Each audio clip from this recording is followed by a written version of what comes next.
Good afternoon to all of you. So, in our last class, we have completed neoliberalism. Now, in in neoliberalism, we talk about the prominent thinkers, and one of the prominent thinker is Robert Nozick. Look, if you understand the line of argument, now neoliberalism is highly focused on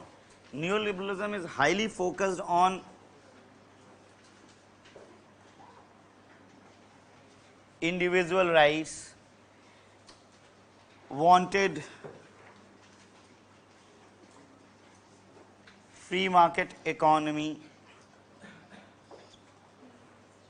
This is and consider state as a technically consider state in general as a threat to the individual rights. So, always recommend that state should be minimal. That is a very simple argument regarding this neoliberalism. So, when we talk about individual rights, in individual rights, they all are mainly focused on a very specific right, that is property rights. Look, they are simply talking about all rights are equally important. All rights are equally important, but at the same time, they all are giving priority to the property right.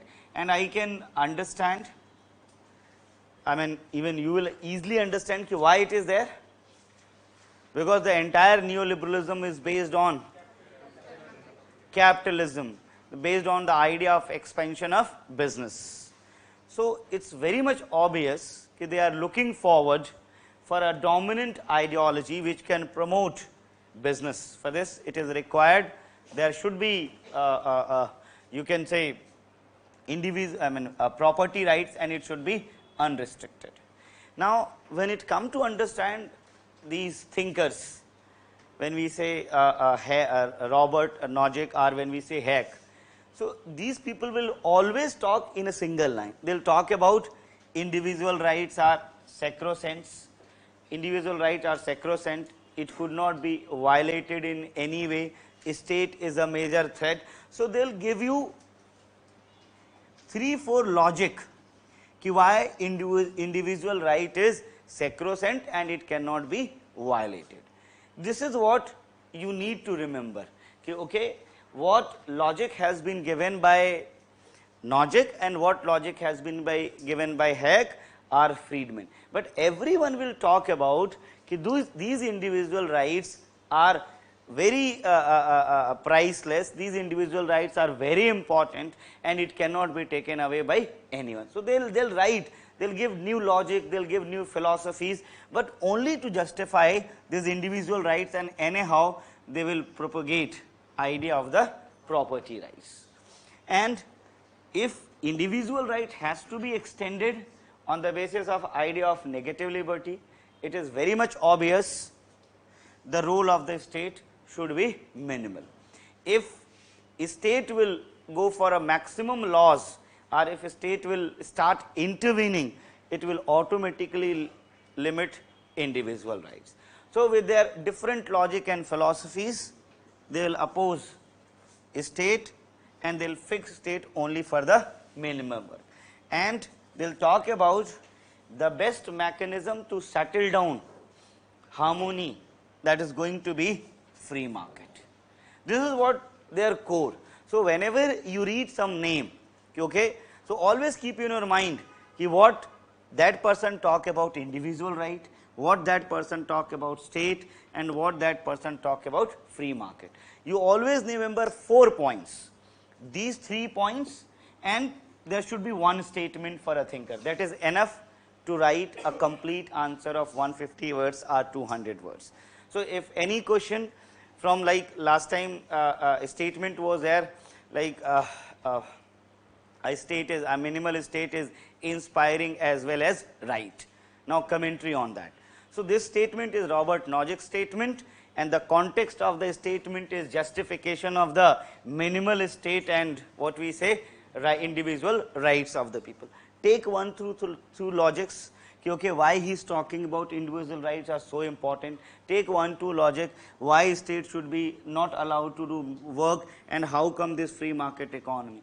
So, they use same language and similar logic such said in different words. So, it is not something like a very rocket science kind of thing. Just know what exactly they are talking about, and every time they are talking about individual rights only. Now, please write down Hayek views. Hayek views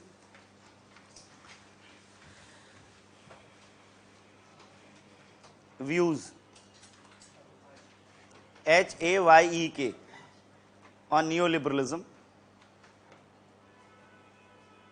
So, first how he defined liberty, how he had defined liberty. I mean, if I say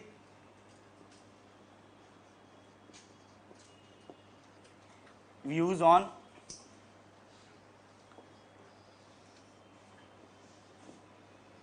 neoliberalism. So, if I say in other way,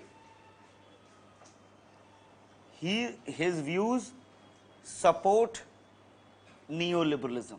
It is not like he was saying ki I am a neoliberal, but his view support neoliberal. Now, what is the view of this person? As I am talking about, he is going to support individual rights. So, in order to support individual right, he has given the definition of liberty. According to Hayek, what is liberty? So, you will just like views of Hayek and point 1. Liberty or freedom of a person is non-coercion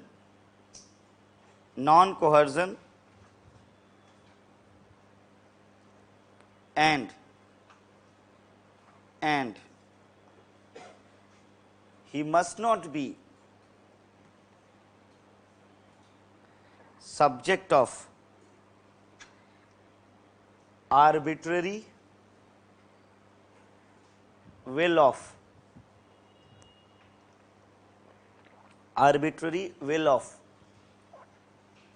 another person.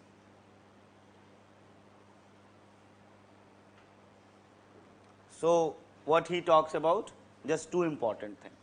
First, he says that we believe liberty, it simply means that there should not be force or coercion, and the second logic he has that he should not be subject of arbitrary will of another person. Now, the word use arbitrary will and the other word he used coercion. Coercion means force. Coercion means force. So, his argument is that if state is forcing, coercing or imposing something, then it is going to be limit the liberty of a person. And in a similar way, arbitrary will of a person. So, again either the state people, I mean those who are running the state, or any individual is putting its arbitrary will. This is not where he is not talking about the logical negotiation, arbitrary will, then again we say it is a restriction to the liberty. So, you can easily understand he by giving such a definition of liberty, he simply want to stable that states should not coerce people and no one be subject of the arbitrary will of the people. There is nothing else he is looking forward by the idea of the liberty. Then he, because at that time also the idea of positive liberty, idea of different freedoms was there. So, he simply made that, write down, this is made another statement that liberty must not be confused. Liberty must not be confused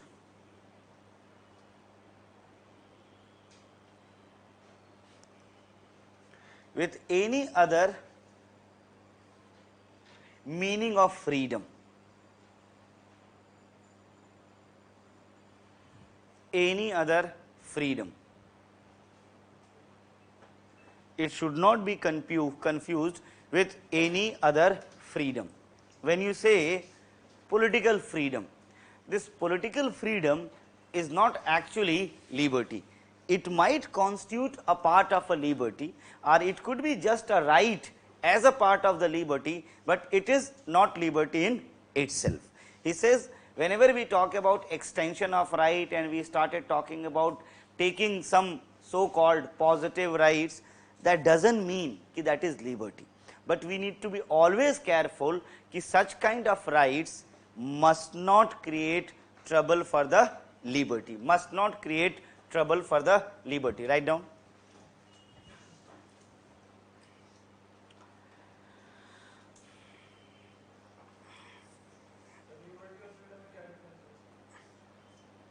आएगा ये topic और अलग से आएगा, मैं आधा घंटा हमारा इसी में जाएगा. लिखिए, आगे लिखिएगा इसमें. नहीं नहीं, इसी में लिखना है आपको, मतलब एक्सप्लेनेशन में ही नेक्स्ट पॉइंट में डालिए.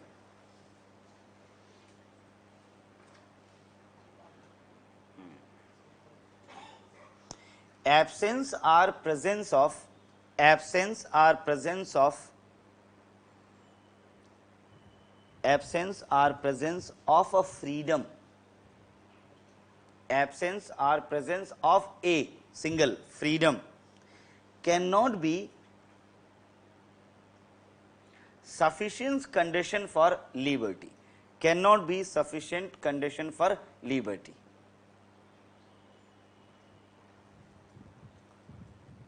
Thus, liberty is a bigger condition. Thus, liberty is a bigger condition which enables person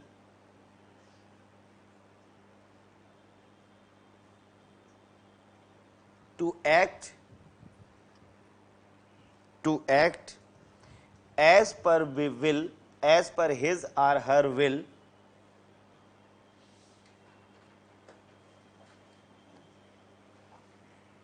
without being under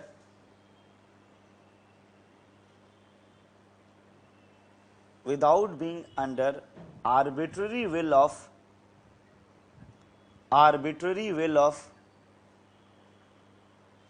either state or an individual, either state or an individual.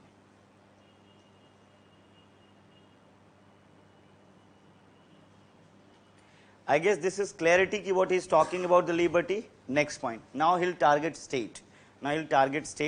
Third, he is talking about state. State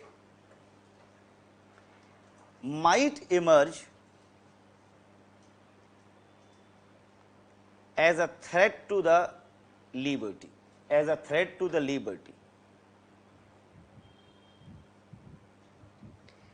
In this way, as a threat to the liberty. In this way,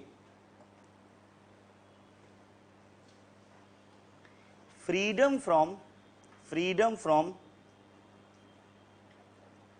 the constraints of the state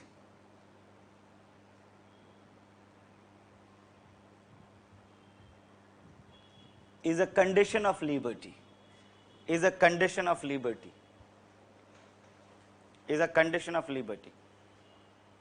पढ़िए वाली line, read that line.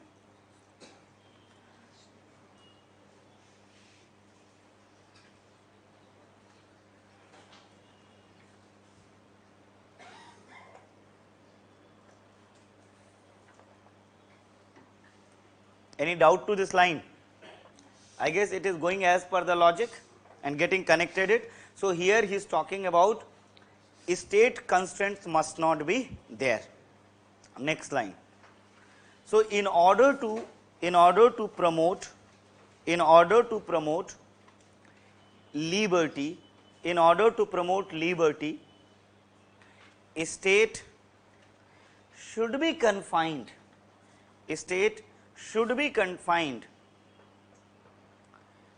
to the minimal work,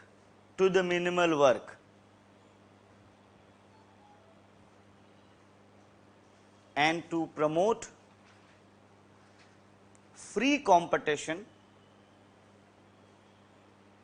and to promote free competition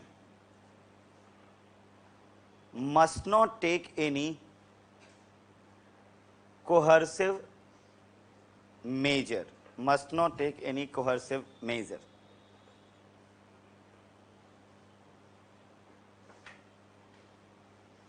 I guess now he defined what is liberty. Second, because the nature of the liberty is this, he simply says how this is going to be state. Next one.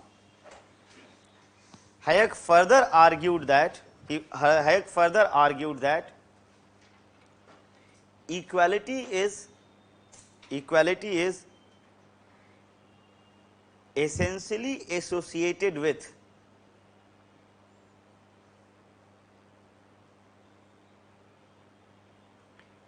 absence of constraints, absence of constraint and equality of opportunity, equality of opportunity.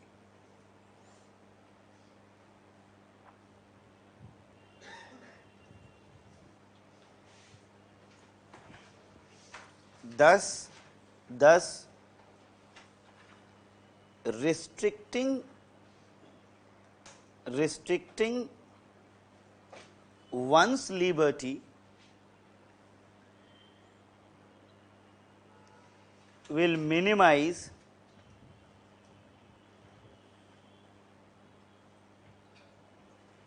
equality, bracket में equality of opportunity, equality or equality of opportunity.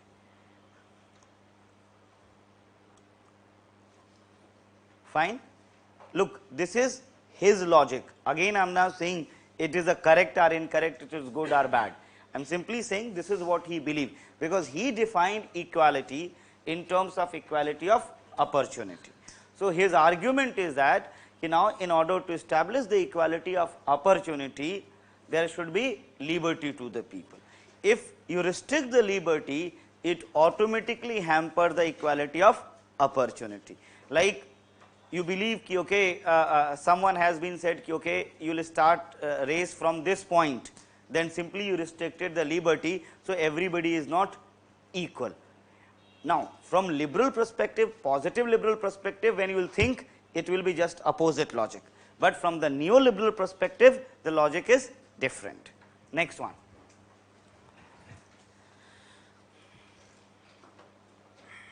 He further argued that as there is substantial difference, using the word difference, and he is not saying ki someone is inferior or superior. There is substantial difference in the talents of the people, in talents and skills of the people.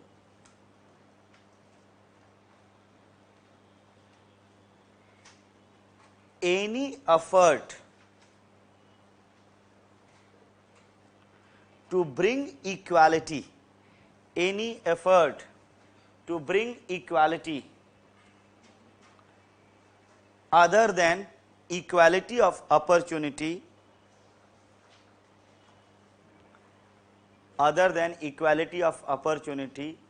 will bring inequality,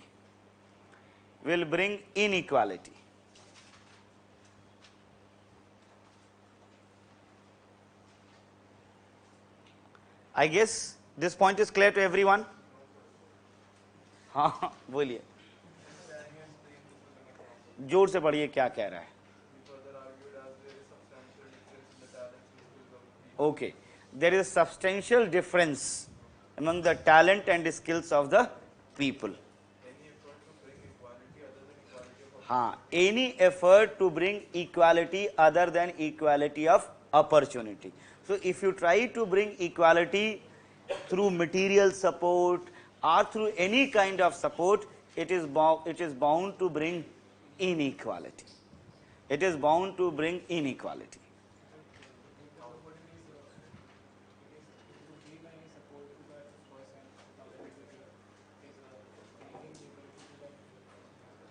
What? Again, positive liberalism was different. Neoliberalism is different. No, this is the neoliberal says, okay, neoliberal argument is that how come you force everybody, how can you force everybody basically to do the similar kind of thing basically. Like if we are different in our talent and skills, so we should be allowed to deal with equality in the respective domain. If in respective domain you are going to support one other than the equality of opportunity, so their argument is that it is going to bring inequality. Now, in what sense they are talking about inequality? They are talking about the inequality in terms of maybe the person who got support and the person who do not get the support, and may the person who got the support, they might be go ahead with the person who did not get support. So, his argument is that ultimately it will end in bringing inequality. That is their argument, bringing inequality. Continue.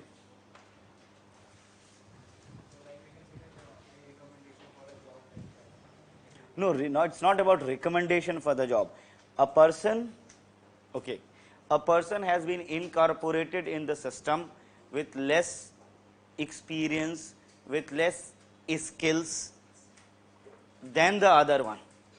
So, his argument is this, if such people will be incorporated in the system, that is bound to create inequality. Next one.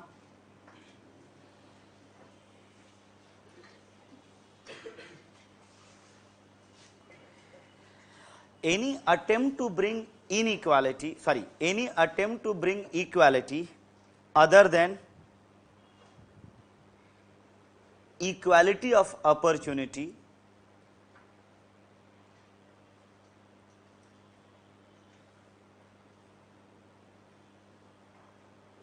cannot be done without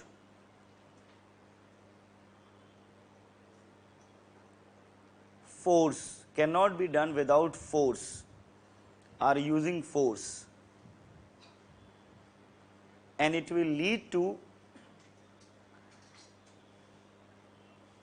limitation on liberty, what we have studied earlier, lead to limitation on liberty.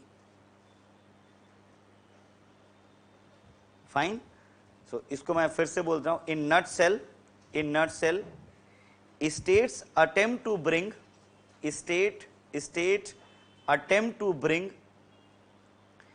equality,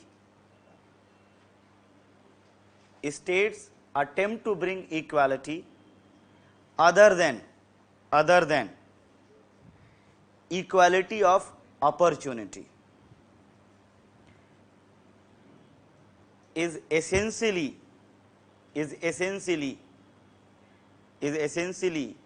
coercive in nature and would ultimately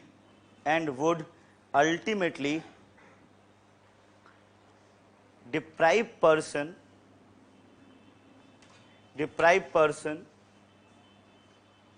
from freedom or liberty, for freedom of or liberty. So, what is that? This argument is clear, last argument is clear? हाँ नहीं क्या?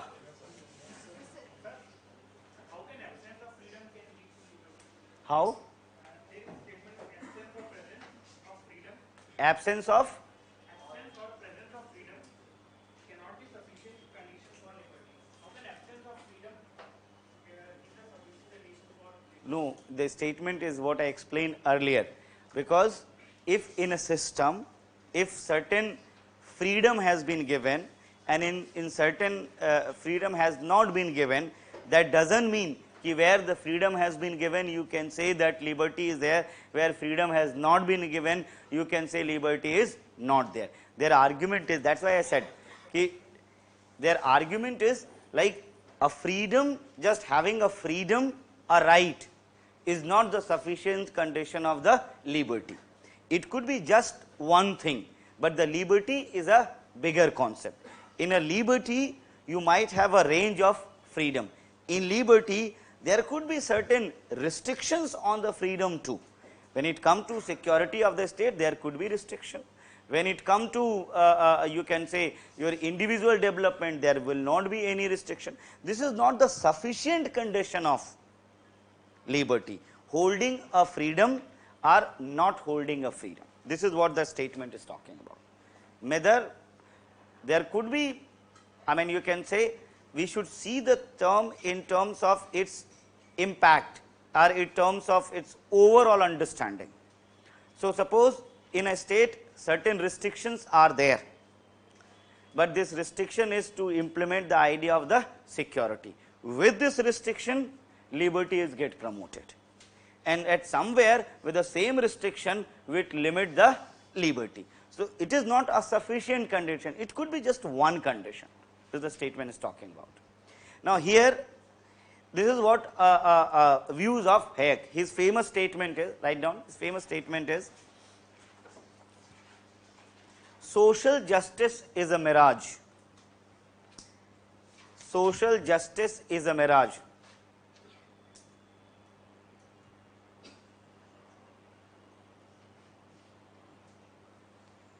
Now, in what sense he is talking about social justice is a mirage? So, let me know. Social justice is a mirage. Good. Why he is saying कि social justice is a mirage? You need not to give any other logic. Whatever the logic you have given there, it is a similar way, you just need articulation. Let me tell you. His argument is that when we talk about social justice, this social justice cannot be for a single class, that has to be all classes. Or his essential idea is that this social justice, if you are looking forward, you are looking forward that everyone should get its liberty, everyone should be equal. Here his idea of equal is basically where through the support of the state equality has been brought. Here his argument is that everyone is enjoying liberty, negative liberty. His argument is this is not possible, because when you try to bring social justice, at the end of the day you are going to limit the liberty of a section, and you are bringing inequality to them, you are treating unequal to them. So, actually it is not a social justice, this is depriving a section, from their liberty and and forcing them basically to be equal. Now, second argument is कि apart from this you need to use coercion. How social justice and coercion could be together? When he is saying कि social justice is mirage, so his argument is going in both of the side. First argument is कि bhai, if you are going to bring social justice through the welfare state, okay, you will write like this, then you will understand. When he is talking about social justice is mirage, so he is talking about bringing social justice through welfare state. Bringing social justice through welfare state is a mirage. Now, you understand the statement in this way. So, his argument is that this welfare of the people is actually limitation on liberty of someone. It is limitation on equality of someone. It is using force or coercion. It is using force or coercion on someone. In that sense, it cannot be social justice. It cannot be social justice. Now, his other argument is that if we have to choose, कि okay, there will be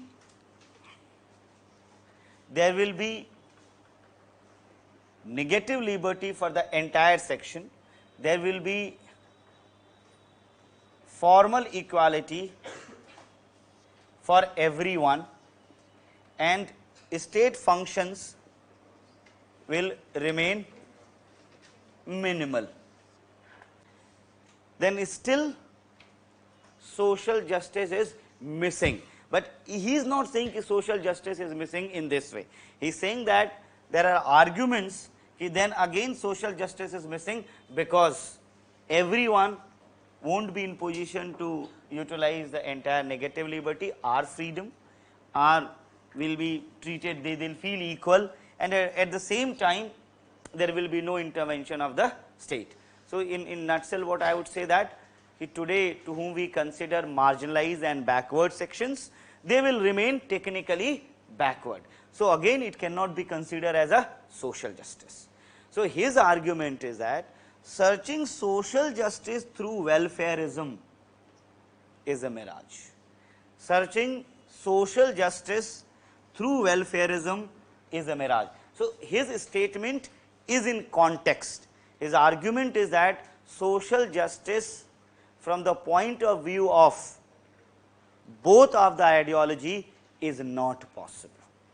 If there will be social justice from one way, it is going to bring injustice to the other class. If it is going from the other view, it is going to bring injustice to the other class. So, when you write answer, if social justice is mirage, then you are simply talking about, as you have written, ki how come in order to bring social justice, state is bound to utilize force, like progressive taxation. Progressive taxation is what? Like if you violate tax, you will be punished. So, actually it is a force. So, his argument is that progressive taxation is a welfare. It is going to bring only through the force. Definitely it is a limiting my liberty. I do not want to give tax beyond the services what I am not using, and his argument is that it is an attempt to bring equality other than equality of opportunity. So, if it is going to be happen through the welfareism or through the state, then even social justice cannot be delivered. And that is why, and in last paragraph, the first all argument of Hayek you have written, but you need to connect it with the social mirage by saying this one, ki actually welfareism is limiting liberty, bringing a different type or violating equality, as well as using force or coercion. So, it cannot be said ki it is a social justice, cannot be said it is a social justice. Then change paragraph and simply talk about if no such attempt will be taken, then you can talk about welfarist will claim there is a social injustice.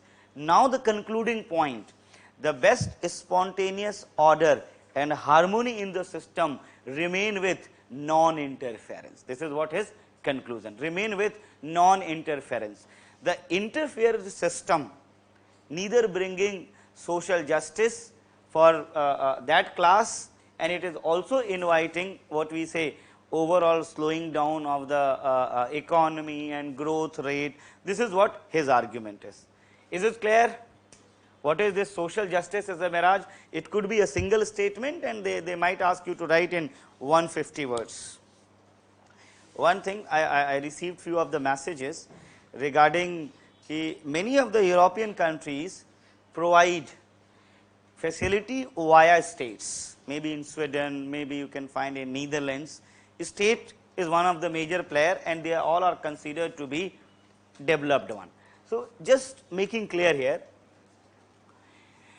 idea of the neoliberal state, idea of the neoliberal you can say state is simple.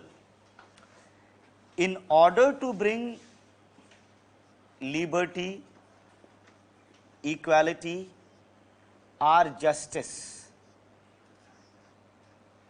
burden should not be transferred to the other class, because it is equally limiting liberty, equality and justice of the other class. Is it clear? Now, understand, in all these states, state take tax and utilize that tax for the all basic services, including health services, infrastructural services, all social services. Here everyone is taking burden of their own, It is not something like that state is taking money from one class and providing it to the other class. This is not something. Here state is working as a basically delivery mechanism. It is efficiently delivering. So, state is easily managing hospital, roads, educational institution. It is all well managed by state. So, it is not something like that they are charging someone and giving it to someone.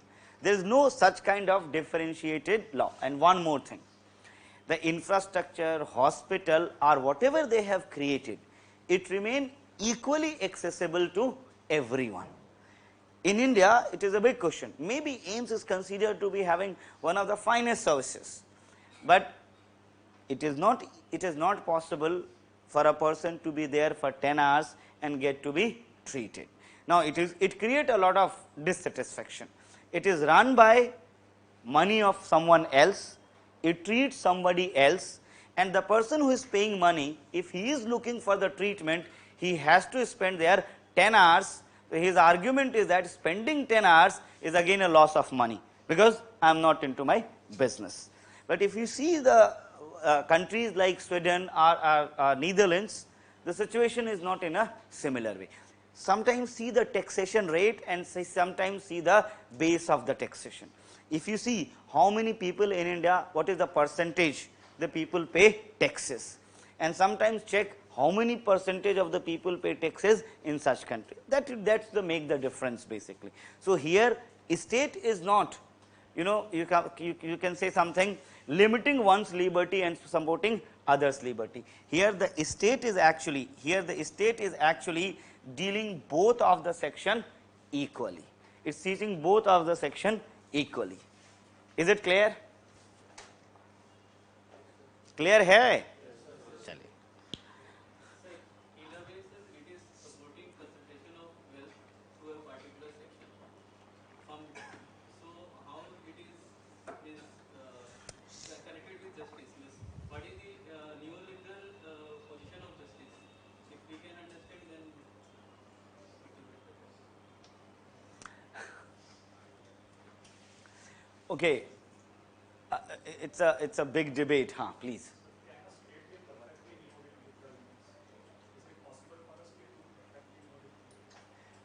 Seriously, I want to know what you are looking for actually.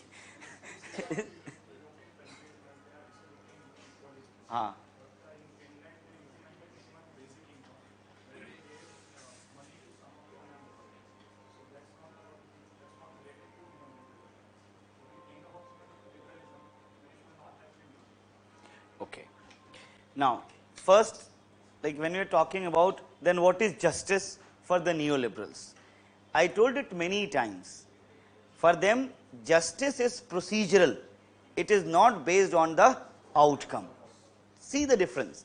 If you do justice from the outcome, somebody is going to be the subject of injustice, isn't it? Now, from where you are trying to see the case, if you are from those side, okay, from that side of the wall where you want it in form of outcome, so definitely this will be justice for those who are benefited with this one. But if you see from this side, it will be injustice to them. This is what I am trying to convey. There is no absolute notion, universal notion of justice. That's purely dependent on the different mechanism and ways. And this debate is there. There are a lot of people who try to put forward the idea, okay, if you are believing in the outcome of justice, then tell me what motivation I have to work 18 hours and to earn money.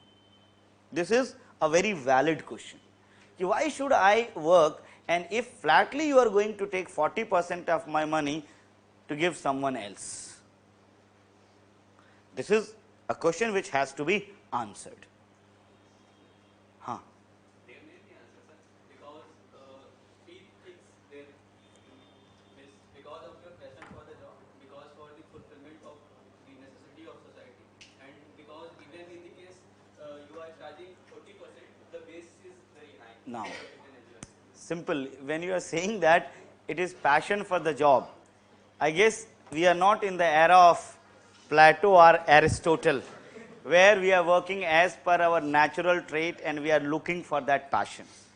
I asked in very first day that what is the basis of choosing your job? It's all about money. It's demand, like why you are switching being engineer to investment banker or something else. The only one thing, you need money. So the motivation itself is a money basically. So it is not the passion.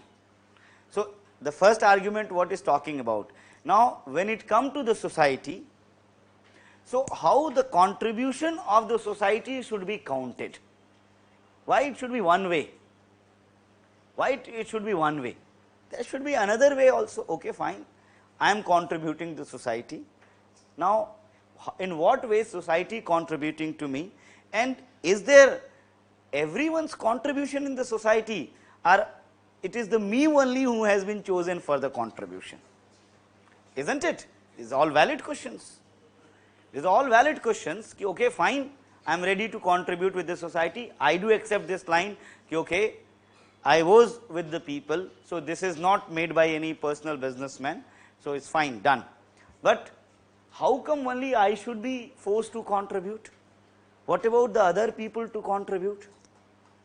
Then again, this debate will go on. This debate will go on. I am just simply saying this one. This is just two way of thinking. This is just two way of thinking. Now, your argument. When we talk about Finland and it went for the universal basic income. Now, there are some other facts involved in that. For example, when it comes to the unemployment, when it comes to the tenure of the unemployment, you will find it's very less. Like out of the total population, employment is very less, and how long they remain unemployed, it is also less. So it become easy. But when, like in India, if you see, when I mean the total GDP is spent on the services or in the welfare schemes, paying debt, then you will realize this one, there is substantial amount going in the different direction. But if it could be little bit less, it is manageable. And neoliberals are not simply talking about nobody should be supported.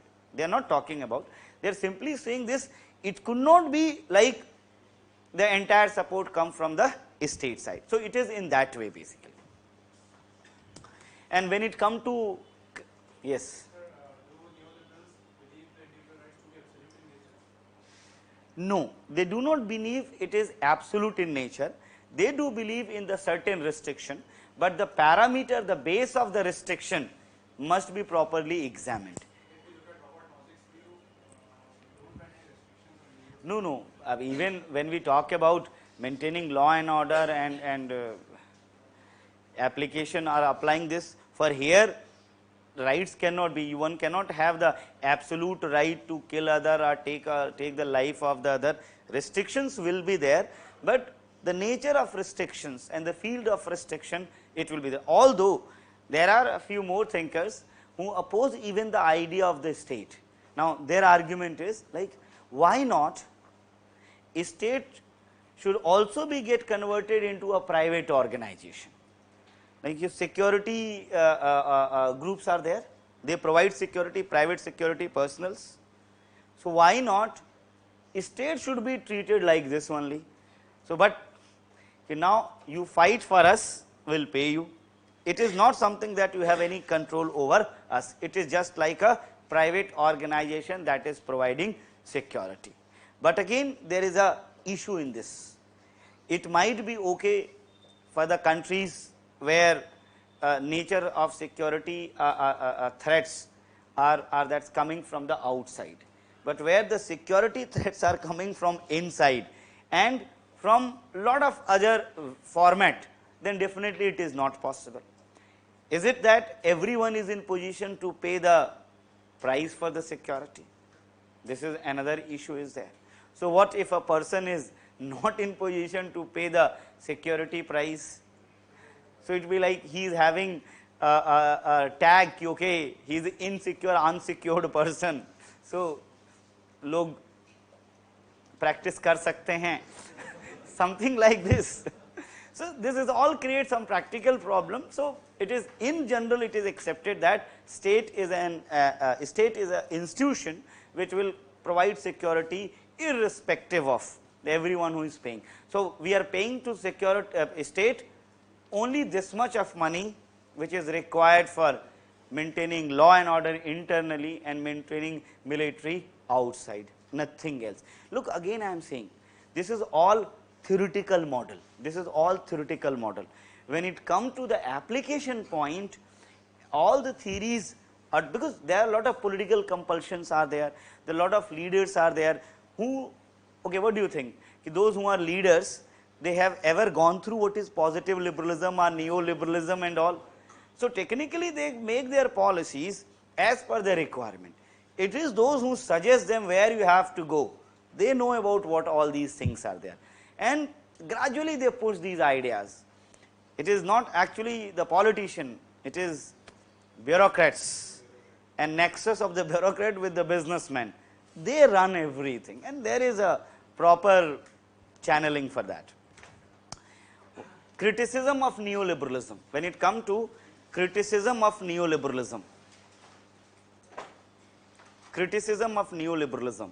So, I guess you can easily criticize, but again you have to change perspective. Here, if you have to criticize from the perspective of positive liberalism, there are lot of other views which criticize liberalism. We are going to read it later on, how it has been criticized by Marxists, how it is criticized. The biggest critiques of liberals are communitarians, Marxist, socialist, and to certain extent social liberalist, and to certain extent social liberalist. They all are critics. They all are critics of neoliberalism. They all are critics of the neoliberalism.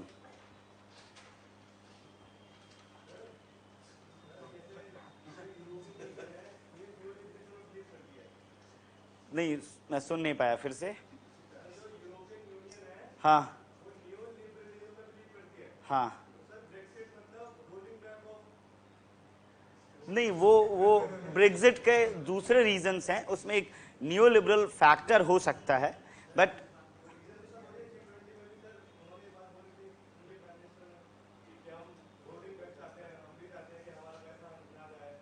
हाँ वो उन्होंने ये नहीं कहा कि हमारा पैसा ना जाए, उन्होंने कहा हमारा पैसा केवल हमारे लोगों के लिए इस्तेमाल हो.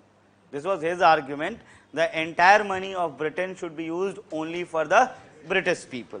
Their other argument was that because being part of the European Union, there are certain goods which could be prime good in the market, but because of the certain limitation, they cannot sell it. So, they want to independently trade with it. Definitely, this could be one of the reason, but there are some other reason. You can say this one, neoliberalism is just one part. Look, I am just trying to convey this. There is a amalgam of lot of way of thinking. None of the decision today is made straight away following just one ideology. There are always a mix of the ideologies. People go along with what we say the maximum benefits. As the era of customized products are coming, so these ideologies are also are moving in the similar direction. So, don't try to see a government policy completely from one frame. You just need to identify ki, okay, this government is also applying certain policies or few of the policies. This is what I am trying to say. you cannot find a single state which is completely based on the idea of classical liberalism or based on the positive liberalism or completely based on the neoliberalism. Maybe for some time they are following a particular ideology and they gradually they'll move on. Now here you will find out in this page number 37.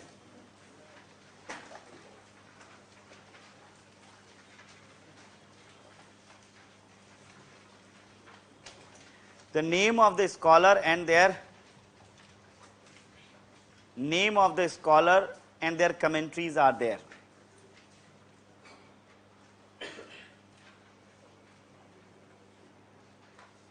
So identify 2-3 scholars which can you easily mug up and you can rewrite.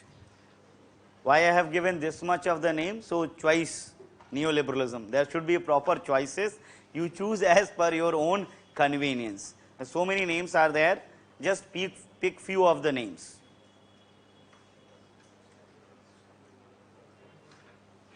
Now one more topic related to the liberalism only. This is social liberalism. Social liberalism.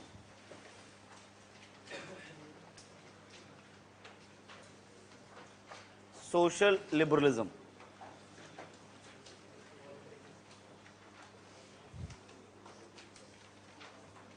Or social liberalism or social liberalist. Now again, this social liberalism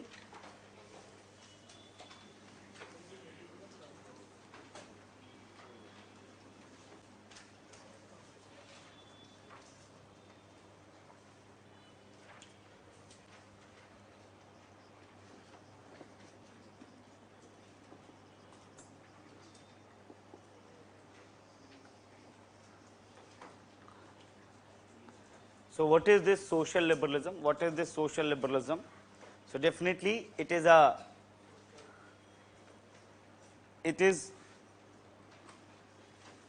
liberal ideology. It is a liberal ideology advocating to address social justice, looking to address social justice. So they are known as social liberalists. They are known as social liberals. Now you find a big contradiction here. When you talk about liberal ideology and they are looking for the social justice, few of them try to do that. Specifically, two names are there. One is John Rawls. His theory of justice, he tried to create the system where social justice should be the outcome of the liberal ideology, and these days Amartya Sen. These are the two people to whom we consider as a social liberalist. Social liberalist. They both believe in the idea that liberty should be unrestricted, or they believe in the maximum liberty. They believe in the maximum liberty. They believe in the maximum liberty, but looking forward to manage the liberty along with the equality in such a way that it should deliver social justice. So Rawls also through his theorem of justice try to reach on that goal. Even Amartya Sen, which is conception of capability approach, he tried to deliver the same. He tried to deliver the same. हम दोनों को बाद में पढ़ेंगे because Rawls theory of justice it has been given in a separate topic, and Sen will also find discussing about justice and equality. So अभी के लिए सिर्फ इतना ही. When we talk about social liberalism, just 2-3 important points. Social liberalism is a political ideology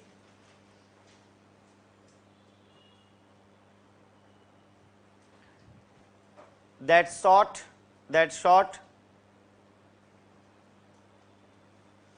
to address social justice without violating or compromising basic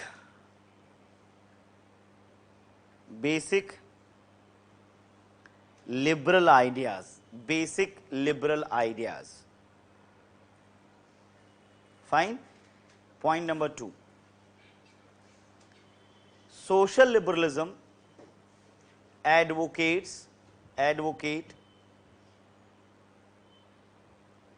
state intervention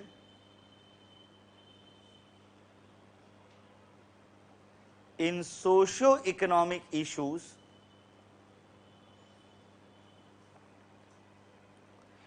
to bring social justice, to bring social justice,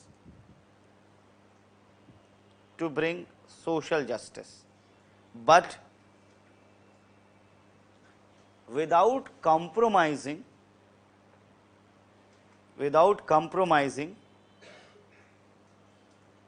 freedom and liberty. Third one,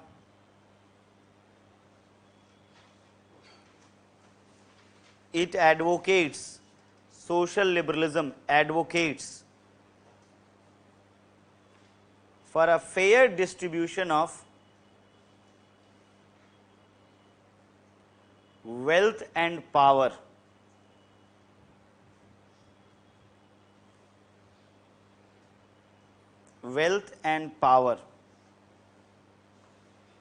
At the same time, firmly believe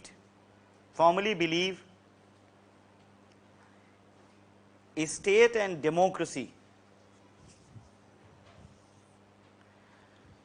could be the best institution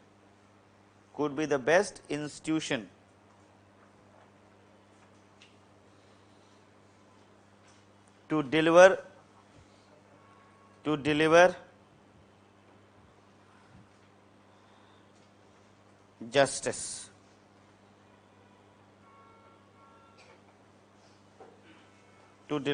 justice.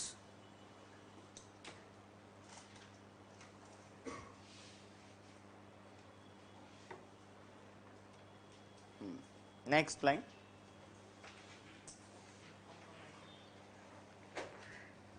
Philosophically, social liberalism believe that there is no fundamental, the word is fundamental, there is no fundamental contradiction,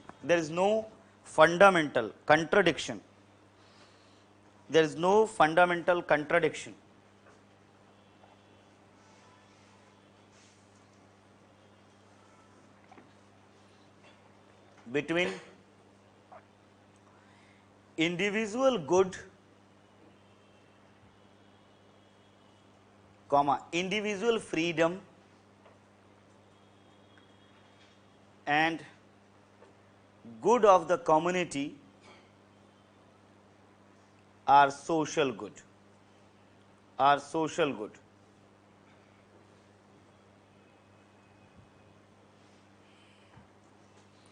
Rawls and Amartya Sen are two supporters of social liberalism.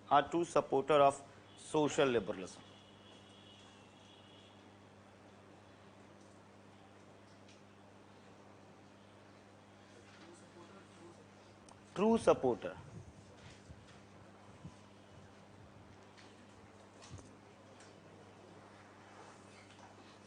अरे to तो दिख ही रहा है कि दो हैं. Okay, there's one more thing. Now, after seeing positive classical liberals, positive liberals, social liberals, can you differentiate between social liberals and positive liberals? Can you differentiate it? क्यों? दो तीन लाइनें मैंने बहुत स्पेसिफिक लिखवाई हैं कि वो समझ में आए कि क्या है वो. Sir, in social liberalism, state would not particularly exist for the welfare, and in welfare state would particularly exist for the welfare of the society and welfare of the poor people and those who are not able. Okay, one more thing this social liberalism is talking about, they are not talking about that there should be compromise with the individual liberty. They do not talk about that there should be compromise on the liberty of the person. So what they are trying to do basically, they are trying to search a middle ground where liberty should remain intact and at the same time social justice could be delivered. When we will study Rawls, you will find out कि how Rawls is trying to combine. मैं सिर्फ एक example देता हूँ. Now here what we believe, progressive taxation and using that amount to support the people by opening of the different educational institutions and hospitals and all. Now what Rawls is saying this one, ki why we see poverty just in an economic format. I mean, his argument was that we believe that poverty create dissatisfaction among the society. Now what if it does not? Now his argument is a little bit different. He is trying to say here ki what if inequalities could be maintained? What if inequalities could be maintained, but it is benefiting the least advantaged?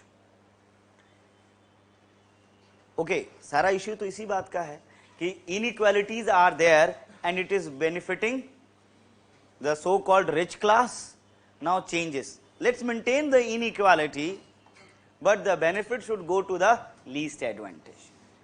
So why the least advantage will have a grudge against those who are actually creating wealth for the society? Now this is the middle path what Rawls was trying to search. His theorem is very interesting where he tried to connect how both of the things, but वो हमारा अलग topic है, justice में हम वहाँ पढ़ेंगे. And this is what the social liberals, they are not compromising on the level of the individual good, individual liberty. They are not talking about it should be all curtailed or compromised, but without curtailing and compromising, it must help others in others upliftment their socio-economic status. Okay, there is one more thing. If you see social liberalism, a positive, classical liberalism, neoliberalism, it seems to be a lot of things are there. And what is a single meaning of liberalism, it is very difficult to identify. It is because of that it is also known as amorphous ideology. Liberalism is known as amorphous ideology.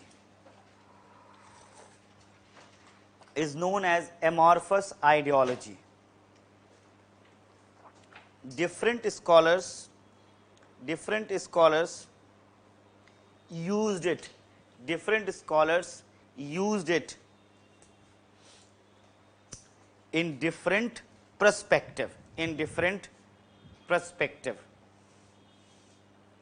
Point 2. It is full of consistent as well as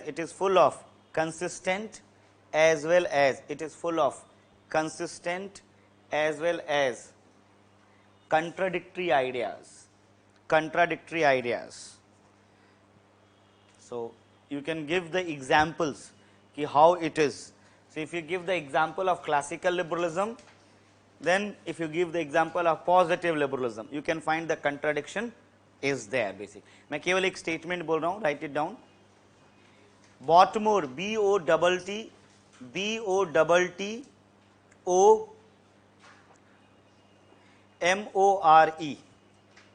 Botmore, B-O-T-T-O-M-O-R-E. Botmore writes one can remain liberal, one can remain liberal and be for मतलब favour में, FOR for, and the other remain liberal, B for comma, and the other remain liberal and be against, this is for and against, be against, comma, a vast range of contradictory political propositions. A vast range of contradictory political propositions. This is his commentary about liberalism, and this commentary is reflecting how come liberalism is amorphous ideology. Amorphous ideology. Again, I would say in page number 36, there is a separate heading, liberalism as a amorphous ideology.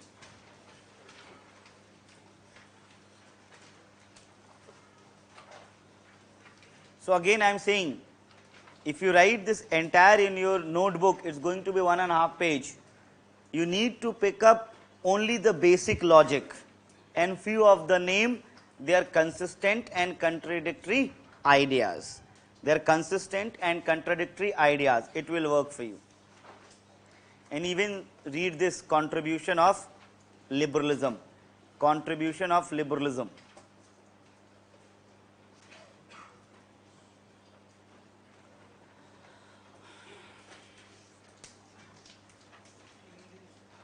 Argument of equality, he told about equality of opportunity. In equality of opportunity, state will be providing to consider them all equal. Then there will be an involvement of state in that. But here the state is doing it through the neutrality. It simply means that involvement of the state is there, but it is just as a manager. It is just as a manager. Look, it's very simple. Entire liberalism is looking forward that state is just a manager. He doesn't hold much power and he has to manage the liberty of the people. He is not state is not at all an independent character. He has to say what the people are saying. This is all about the state. In this equality means Equality of opportunity. absence of constraints and equality of opportunity. Hmm. He further argued that substantial difference in talent and skill of people, any effort to bring equality. Any effort to bring equality other than equality of opportunity. So other equality could be like equality of materials. Equality of materials is my like state started providing support you money so you can go for the equality of opportunity. I have given this example earlier also.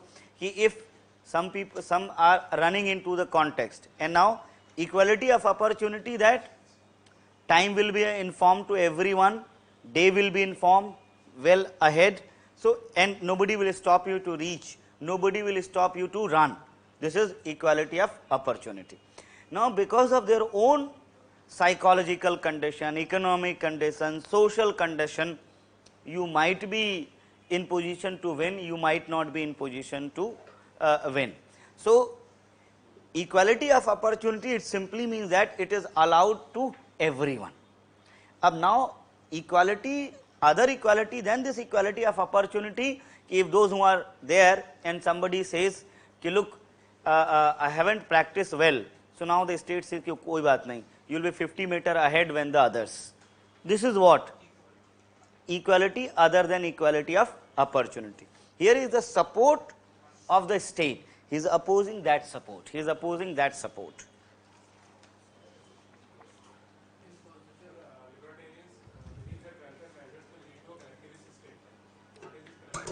Shit. What you are saying? The libertarians believe that welfare measures can lead to a collectivist state. What is this collectivist? I again didn't get your point. Welfare state? Libertarians believe that Welfare measures can lead to a collectivist state. lead to a collectivist state. What is this collectivist state? No, collectivist state, it's simply basically that the individuals choices, individuals liberty, freedom, that all will be restricted, and we have to compromise it on the collective decision. This is what the collective decisions, this is what we say, this is what the collective state basically. Suppose if there will be a collective state, the will of everyone has to be given, what I talked about earlier, social good. So, if it is not the combination of or addition of the individual good, then definitely some has to compromise. So, this is what I was talking about the collective state. Now, we will talk about Hobbes.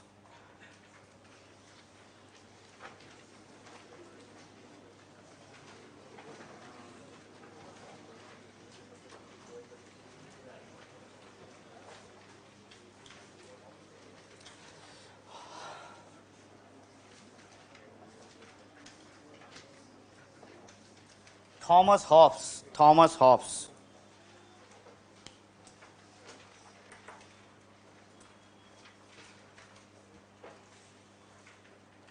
As I said earlier, these all thinkers are actually taking sides, have certain ideas, and in order to prove their ideas or to, you can say them or prove that they are the correct, they created their own philosophy and their own thinking.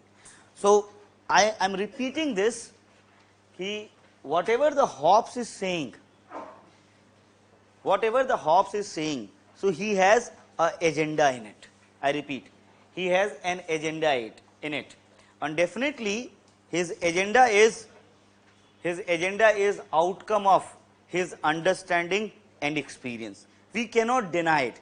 He is not talking something universal. He is not talking something universal. So, I repeat my point again.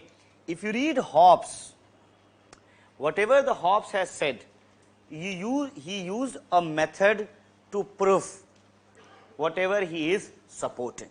It is not necessary that thing happen universally. And whatever his idea is that, it is the outcome of his own understanding and experience of his time. So, you will judge Hobbes from what the hidden message he is trying to convey, rather than the historical conditions he is creating. If he is talking about something about human nature, it is not like scientifically proven human nature. When he is talking about this happened in the history, again he is not talking about actually it happened, but he was the one who tried to explain the things in very much objective manner. Now, understand, the time of the Hobbes was just after the medieval era.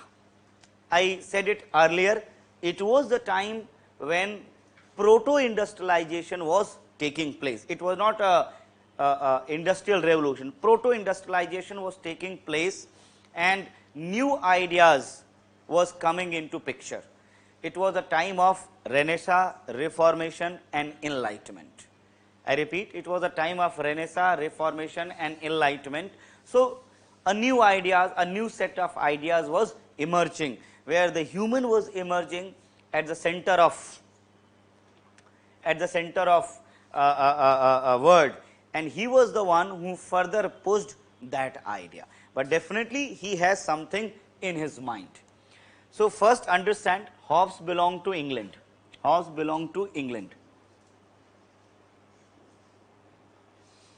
As I said, his thinking is experience, his own understanding. So, what was the impact over Hobbes? What was the impact or things which has impacted Hobbes?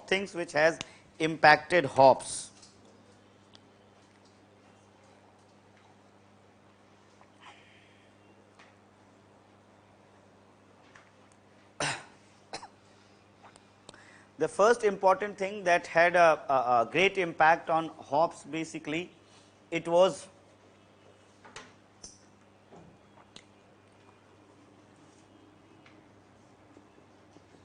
civil war that was going on in England.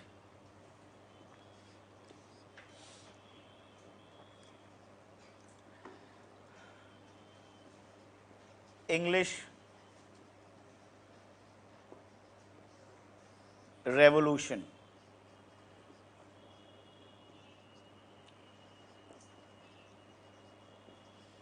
Spanish attack. Spanish attack. And definitely I would say scientific revolution of the time. Scientific revolution of the time, जिसको नाम दिया गया है the new philosophy. The new philosophy.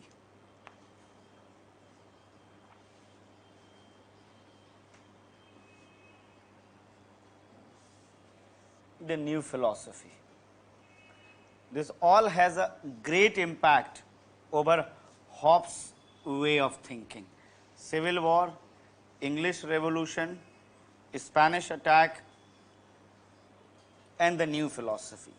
When I am talking about a new philosophy, I am talking about science, scientific trends that was emerging at the time. He was highly impressed. He was highly impressed with geometry, maths, specifically with the theory of motions, and actually he adopted Galilean method. And if I say, what was that Galilean method?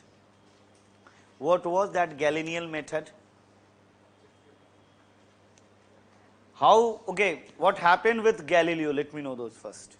What happened with him? अरे यार ये तो बहुत popular है history में.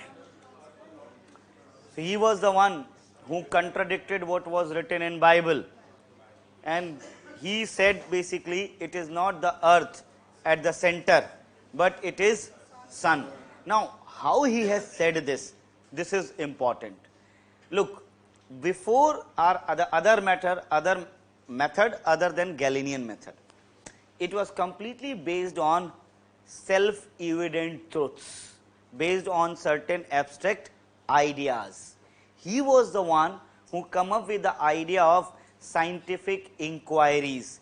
He was the one who come up with the idea of empiricism. What is empiricism? Imperial किसको कहते हैं? Empirical किसको कहते हैं? What is that empirical?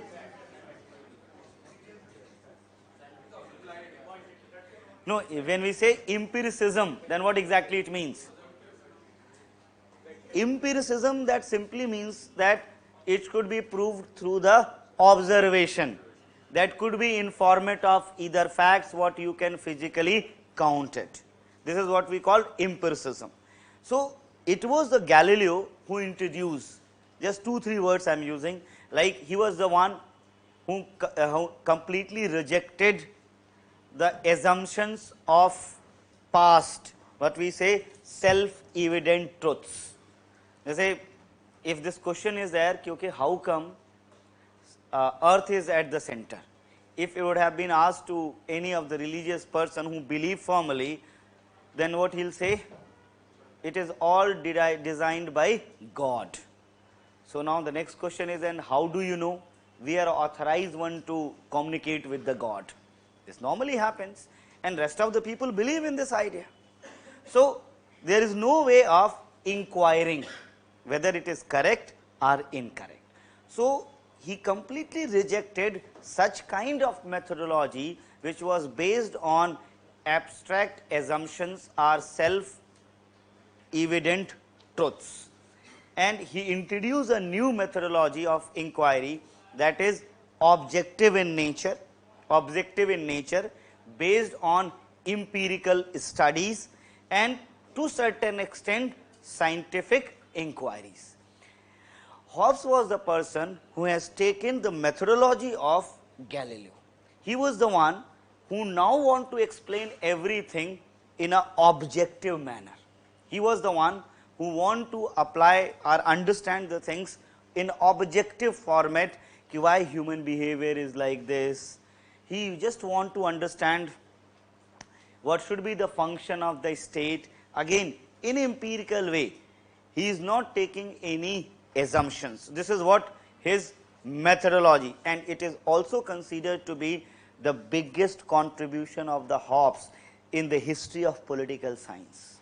That is the methodology what he introduced in the political science, like where he used lot of scientific methods and inquiry systems and inquiry system in political science. And that is why because he was highly influenced with the new philosophy of time. And if I say what Galileo established, apart from this fact, he tried to establish that things are in motion, and because of their movement he explained events.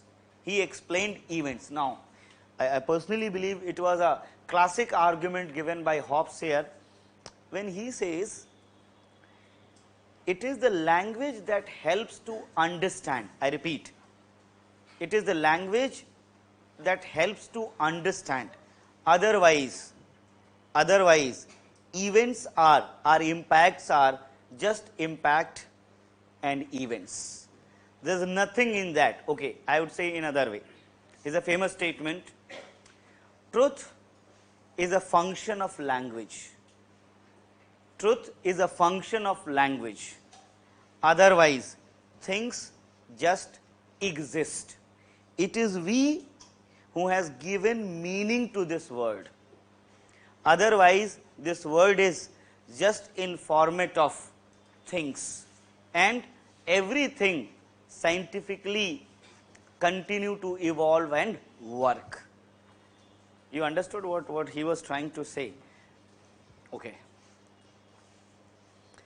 I'll just give a good example of this one. When you say, I have given this one, when you say this is red color, when you say this is the red color, so how do you know it is the red color? Scientifically, what is that? There is a reflection in a specific bandwidth or a specific line, you can say. Now, whether you give it the name red, black, blue, doesn't matter at all, isn't it? The red is just a language to denote a particular light. Otherwise, light is in itself is what? Technically, if you would have been said it is blue, so it would have been blue. When we say sun rises from the east, we know sun rises and there is a particular direction. Whether you say it east, west, north, something else, that doesn't mean. It becomes that one only. So, understand this part, things are in terms of their motion and impact. It is we through the language, try to organize it. Listen, try to organize it with the purpose of communication and understanding. Otherwise, हर बार बोलना पड़ेगा कि on this bandwidth or in this line. So, we classified it red. The moment I said red, you understood what I am talking about. To understand this word and their entire phenomena, we utilize this language. So, language is nothing, just simple combination of the certain symbols and words to make you understand and to easy communicate. I guess now you understand this point. अभी नहीं समझ में आया तो I'll repeat again. Is it clear to everyone? Okay. When you say this plant is good, but actually that is plant only. It is not good or bad. If you say this plant is bad, it will remain the same. ऐसा नहीं होगा, it will color is change. I mean, it's not like that it is going to transform in other shape. Whether you say the plant it is good, bad, worst, whatever, it will remain the same. What he is saying this one, okay, how I'll communicate to you, okay, look, today I saw that plant. So, a general assumption was that plants are green, these plants are good, or something like that. And this is how we learn to communicate and to understand this word. So, the language is nothing more than to understand and communicate. It never denotes the right character of the things, or it is not necessary that it really denotes the right character of the things. Sometimes we claim to understand it, but we might be correct, we might be incorrect. Is it true? Do you agree with this line? Yes, sir. Pakka? Okay. Again, how we impose our own understanding over the things. I'll give an example. बहुत पुरानी बात है. I was along with my friend going to another friend's house, and there was a dog barking upon us, upon me, and my friend was there. So I was just entering, then I saw the dog, and I was like, the auntie has come out and says कि काटेगा नहीं, काटेगा नहीं. My friend says, ये तो आप कह रहे हो, वो थोड़ी कह रहा है ये बात. Isn't it that the dog is saying? Now, what is the meaning of all this? It's simple. It is we who assumed and project certain meanings to that. It is not necessary that it result. अगर वो मान लिया जाए काट ही ले तो, when you'll give an explanation, you'll give some explanation. उसका mood ठीक नहीं था, सुबह से खाया नहीं था, आपको पसंद नहीं किया, whatever could be a reason. But the reality is this one, it is we through our language imposed certain experiences and understanding. This is not the reality, it really reflects the character of that particular thing. This is what the way of communication and understanding. And Hobbes was talking about the same thing. This entire language is designed to understand this word. This word. I am not going into deep. In my next lecture, I will come for with a deep analysis how he prescribed the entire word and how he prescribed the motion that forces us to behave in a simple way. So, just to make you understand, his core argument was that this language is nothing. This language is just to communicate and to understand. And it is not necessarily that it is reflecting the real character of a thing, RR. And everything's, whatever we say, a character or a feature, that is because of the motion and movement. That is because of the motion and movement. Now, he just giving you a brief idea.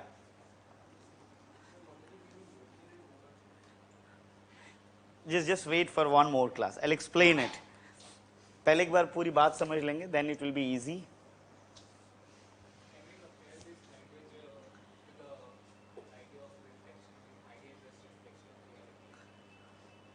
No. Look, his understanding is these all have a objective feature. There is nothing like subjective. Language could be subjective. It is not the object is subjective. Is not saying it is just the language. In other country you say something else, but still it will remain the same. So he is saying this language is nothing. It's just a way to understand, and it is we who imposed value along with this one. We started liking this is rose. Rose is just a rose. I mean, rose doesn't know that whether it is good or bad or what is the color of rose. It is we started saying it is red. It has, we impose a lot of symbols on that, the utility and function.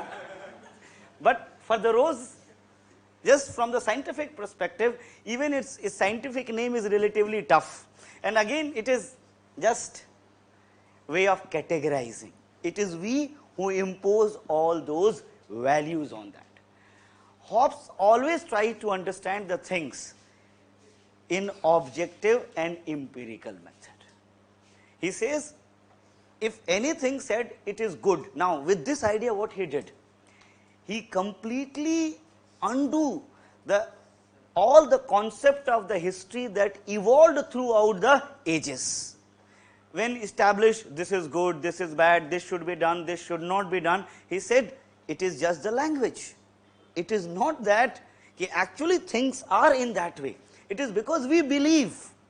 Now, suppose there is a sweet. Some people like some sweet, some people do not like sweet.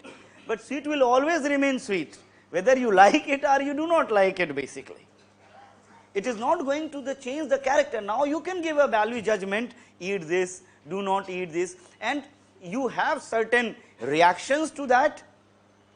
Because of that reaction, you categorize them in a different way. But that is what? A reaction. And the meaning to that reaction has been given in a value term. And it could be also a subjective one. It is not always, it is going to be objective, isn't it? Look at, if Hobbes will explain the entire literature, now you can understand how he is going to explain the entire literature. He says, it is just the perception of person, it is not reality ever. And we started believing so many things at that time. So this is what he is trying to convey. So he completely defied the idea of the language and value attached to it. And he entered into a scientific inquiries, empirical inquiries to understand human behavior, why human behaves, or what is a correct human behavior using that methodology. Rather than entering into the idea, you categorize human behavior is good or human behavior is bad. You say understand, and now with a language will categorize it, whether it is useful or not useful, it is good or bad. He says in the first place it is just a behavior. Yes, please.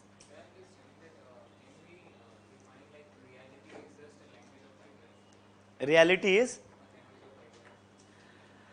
yeah, it is true. I mean,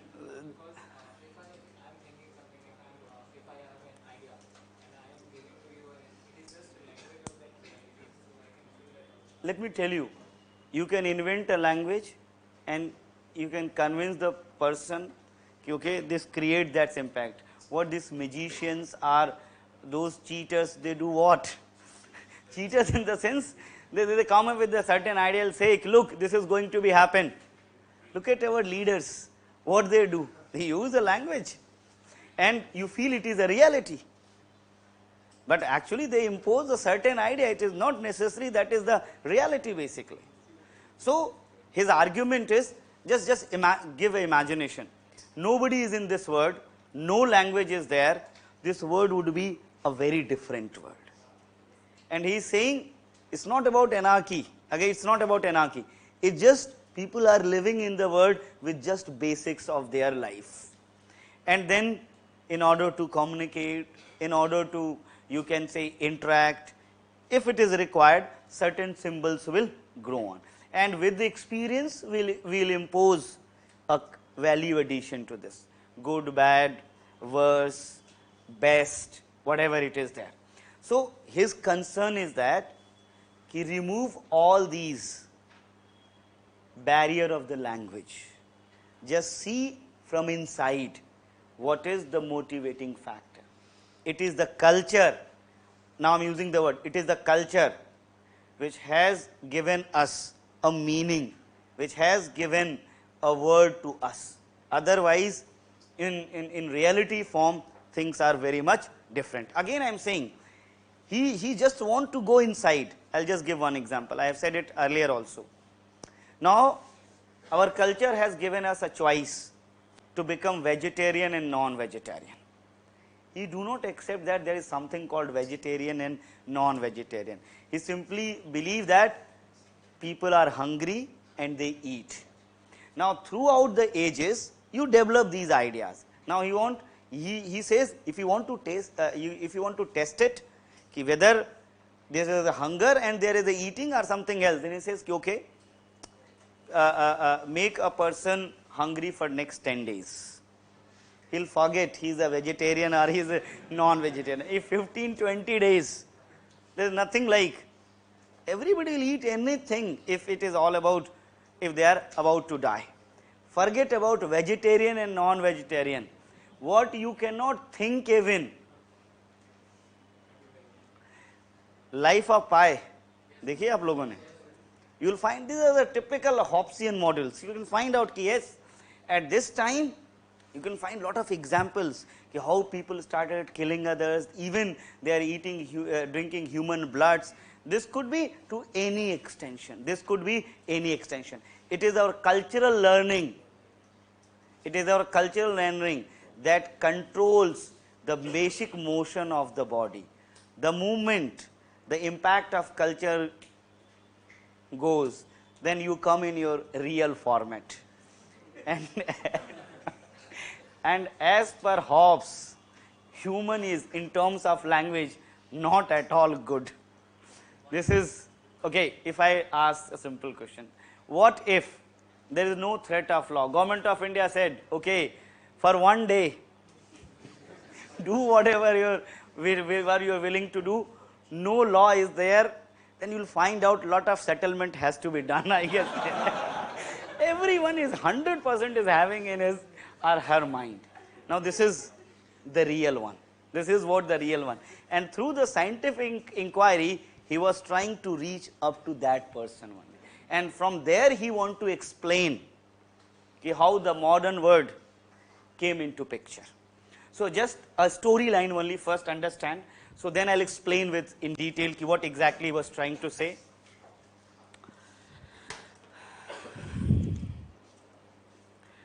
Look, he was in England, and in England, civil war was going on. An English revolution was about to happen. And at that time, just to inform you, Reformation era was going on. So lot of monarchs, Reformation was like reform movement in the religion. Reformation means reform movement in the religion. Lot of monarchs were utilizing era of Reformation to get rid of the power of church. They find it okay, it is an opportunity. How come they could be out of the domination of the church? So they started using okay, now religion should be subordinate to the state. So this was one process is going on. Interestingly, in England, a struggle was going on regarding the power of the king. The civil war is related to that one. There are two groups. One was बता रहा हूँ. This is one is royalist and others are Puritarians. Puritarian. The time of Leviathan was 1651 when he has written his famous book Leviathan. The Hobbes, name of Hobbes' book is Leviathan, and the meaning of the Leviathan is Mahamanav. Okay.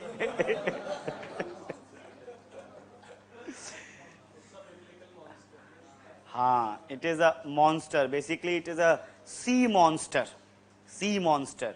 And he believed that only sea monster can control all other small monsters that are inside us.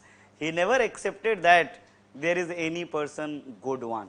He says monster everywhere, and that is why he need a big monster. So in England, the king struggle was going on between Puritarians. Now, who are Puritarians?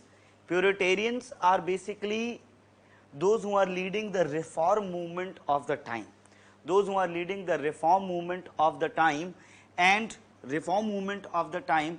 rejecting basically the religious power of the king, and started supporting the power of people or power of parliament. Puritarians are supporting power should be transferred to the parliament. It should not remain with the king. Now, royalists, they are supporting the power of king, but the basis of supporting the power of the king is same, divine theory of state. Divine theory of state. Now, when we say divine theory of state,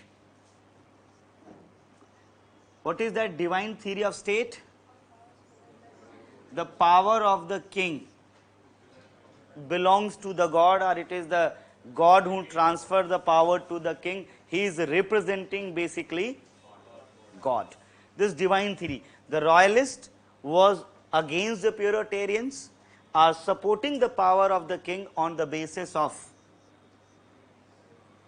Now, Hobbes was also here, but Hobbes was confused because he wanted to support the power of the king, but going with the idea of divine theory was just against his own methods and understanding of the human behavior. But he wanted to support the king. So, first thing you should have a pre-idea, I mean before understanding Hobbes, that he wanted to support power of the king. He wanted to support power of king, and why he want to support it power of king? That include his personal reason, and apart from that, understanding of his own era, understanding of his own era, because he witnessed that during the civil war there was lives taken by people of the people only. So he firmly believed that we need absolute power to control. We need absolute power to control, and that is why he wanted to give to all power to the king. He wanted to give all power to the king. His own experience. This is all way of experiencing. Suppose a civil war happened and I feel that the people cannot handle. So we need a person who have a lot of power and they control everyone. So he was just looking forward that all power should be concentrated in the hand of the king. This was his ultimate motive. Clear to everyone? Now, in order to establish this idea, he talks about social contract.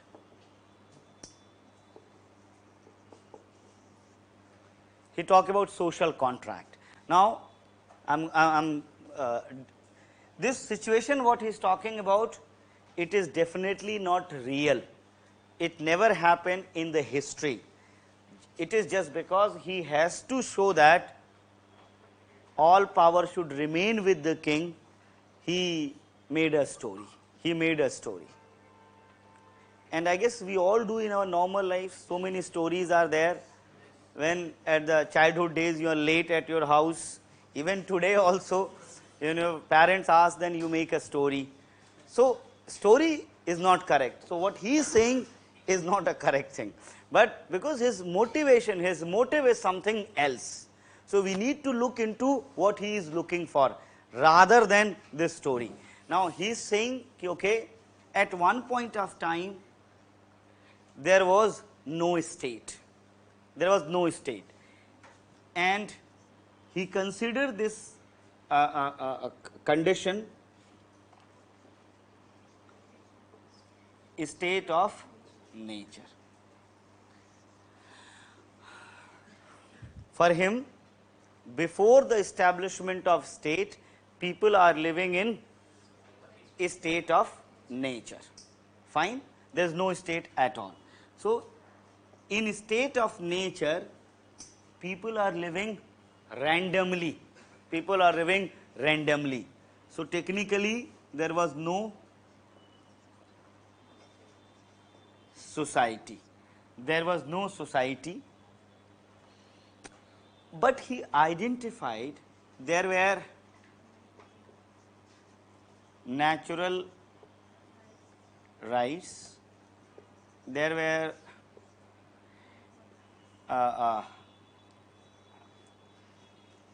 law of nature, and he also says something about human nature. Now he is explaining what type of situation was there when there was a no state. So first he talk about human nature only. So I guess this thing could be easily understood. Okay, there was no society or at all. People are randomly living here and there. But he explained human nature. His idea is that, so I am just giving in a language of the modern life. According to him, I will explain in the next class why he is talking about like this. Human nature is bad. Human nature is bad. He used the term human is egoistic, self-centered. Human nature is egoistic, self-centered, self-interested. I will explain tomorrow why human nature is like this. So, egoistic, self-centered and self-interested. And there is no law, nobody is there, and the ultimate target of the human nature is to ensure survival. Again, interesting point.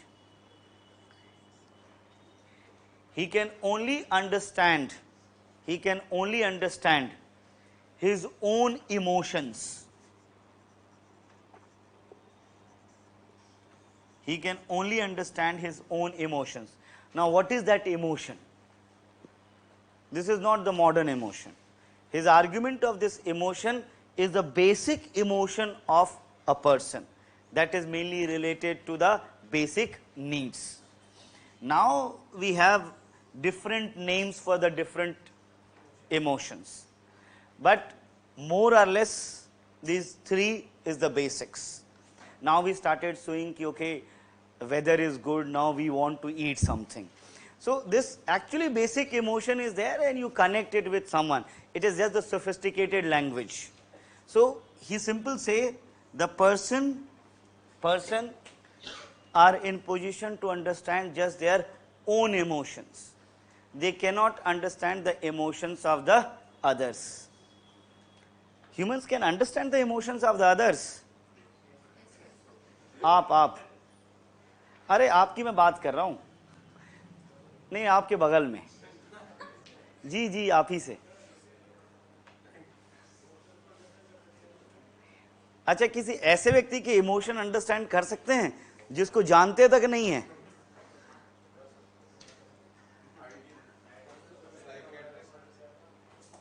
थोड़ा जोर से बोलिए.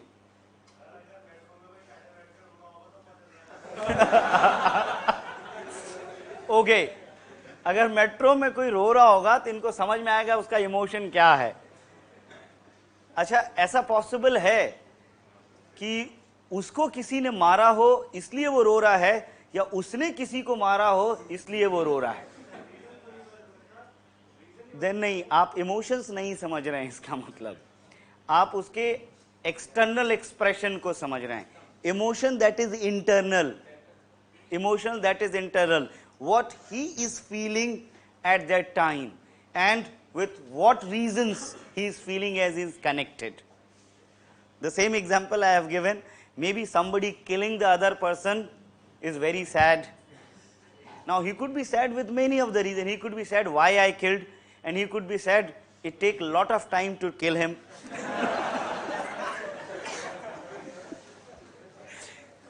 Human being is very complicated, I am telling you. Don't underestimate it. So, his argument is this human emotion cannot be understood by the other person. It is only the person can understand. But there are general emotions that can be understood by good, but like someone is crying because he is hungry, so we know how hunger feels. That's why he is crying. Okay. Now, again I am saying the same thing. It is the culture. It is the culture that make you understand. It is the language that make you understand. It is not actually raw emotions could be understand. लगता है आपको raw emotion समझा जा सकता है? Don't you think that the raw emotion is well protected and well shielded with the culture? मैंने जो सवाल पूछा उसका जवाब दो पहले. Raw emotions are well protected with the culture symbols, with the language. I mean, nobody is accepting the reality. This is the real thing. These raw emotions are always there Now you are hungry. You just want to eat. You see anything actually you can eat. What stops you? Culture. Now if you want to take that, sometimes what to say, my ego is there so I cannot say. What is that ego is? This is cultural values, we got it basically. So a person is very hungry and talking you in a very nicely manner, and then you offered, please eat. He said, no, no, I won't, I don't want to eat. This is a very normal phenomena in our life. And then, जैसे ही आपने दूसरी बार कहा, ले आओ भाई. Things has been completely changed. Now, this is what he's talking about. This emotions and their expressions is through the language, and basically it is getting expressed and connected. He's saying emotions are related to the very basic thing only, and human are capable to control it, but again through the language and through the culture. But this language, culture, values, it was not all available at that time when a state of nature. It is a law that force you. It is our culture that make you understand what is right, what is wrong, what is incorrect, what is this is how we learn. In our basics, you cannot find. And you can say when kids are there, they're completely driven with their emotions. No cultural foundation is there. That's a very example ki in the state of nature, emotions are in a raw format, and it belongs only to the person, and the person can understand their own emotions only. Through the language you will say, okay, can you see, just after seeing a person, can you say that this person is hungry? कैसे भाई ये कला हम भी समझे. मतलब how come just by looking to that person you can say the person is hungry? कैसे पता चल जाता है?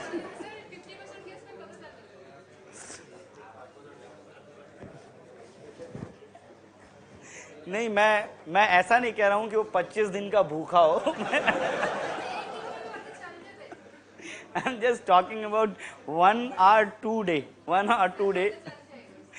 अच्छा बिल्कुल चल जाएगा, एक्सेप्टेड, बिल्कुल चल जाएगा, मगर हॉब्स को नहीं चला. मतलब I'll say this.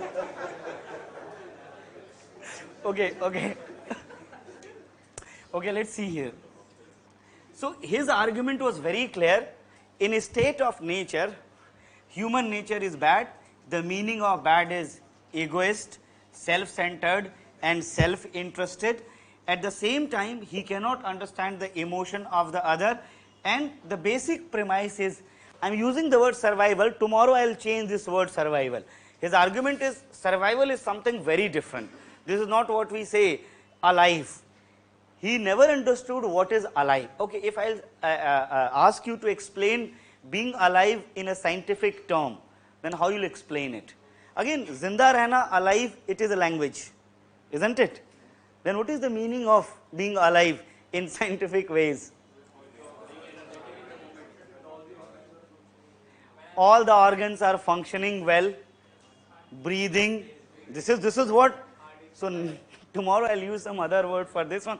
And this how he is understanding the human nature and behavior basically. So his argument is that if human nature is this, there is a fight of survival, and he cannot understand the emotions of the other. So what will be the resultant? What will be the resultant as no law, no society, nothing is there. So the resultant was very simple, that living the moment he is fine, okay, no needs is there, fine. At the next moment he feel hungry,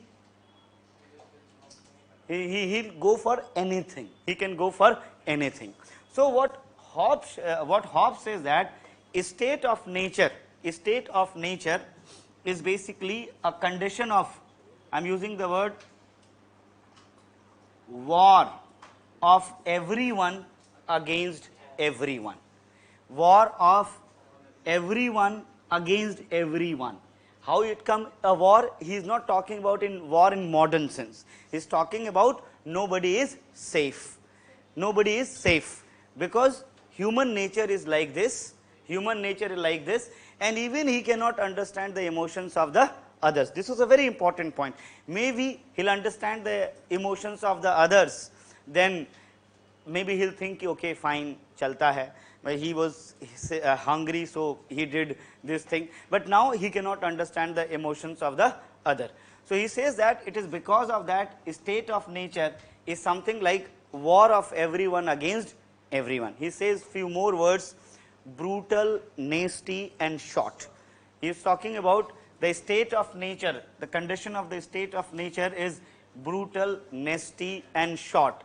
Our life of a person in a state of nature is brutal, nasty, and short.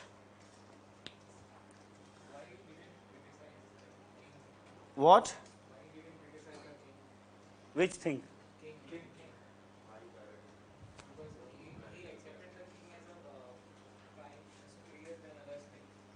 No, when I said that he understood king as a superior than the.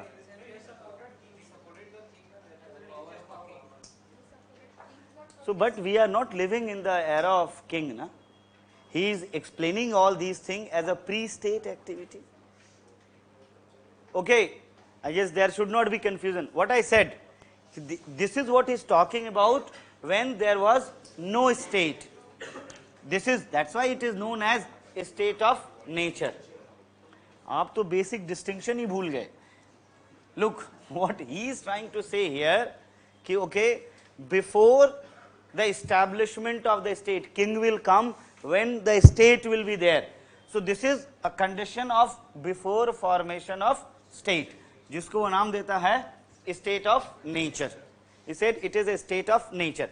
And now in state of nature, because of the human nature is egoistic, self-interested, and self-centered, he cannot understand the emotions of the other, and he is struggling for survival. Now the resultant is there is a war of everyone against everyone. The life of a person is a brutal, nasty, and short. Is it creating any contradiction what he is saying? कुछ नहीं समझ में आ रहा हो या कुछ दिक्कत लग रही हो, प्लीज लेट मी नो. सब खराब चल रहा है.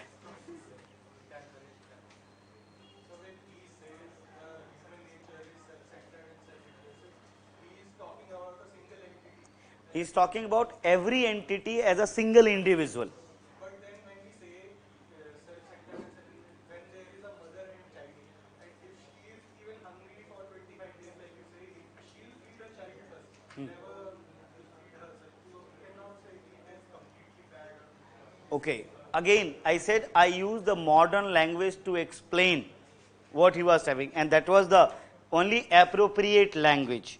When it come to mother and kid, when it come to family, he definitely talk about, but again it's all about the situation. It's all about the situation. I'm giving your example.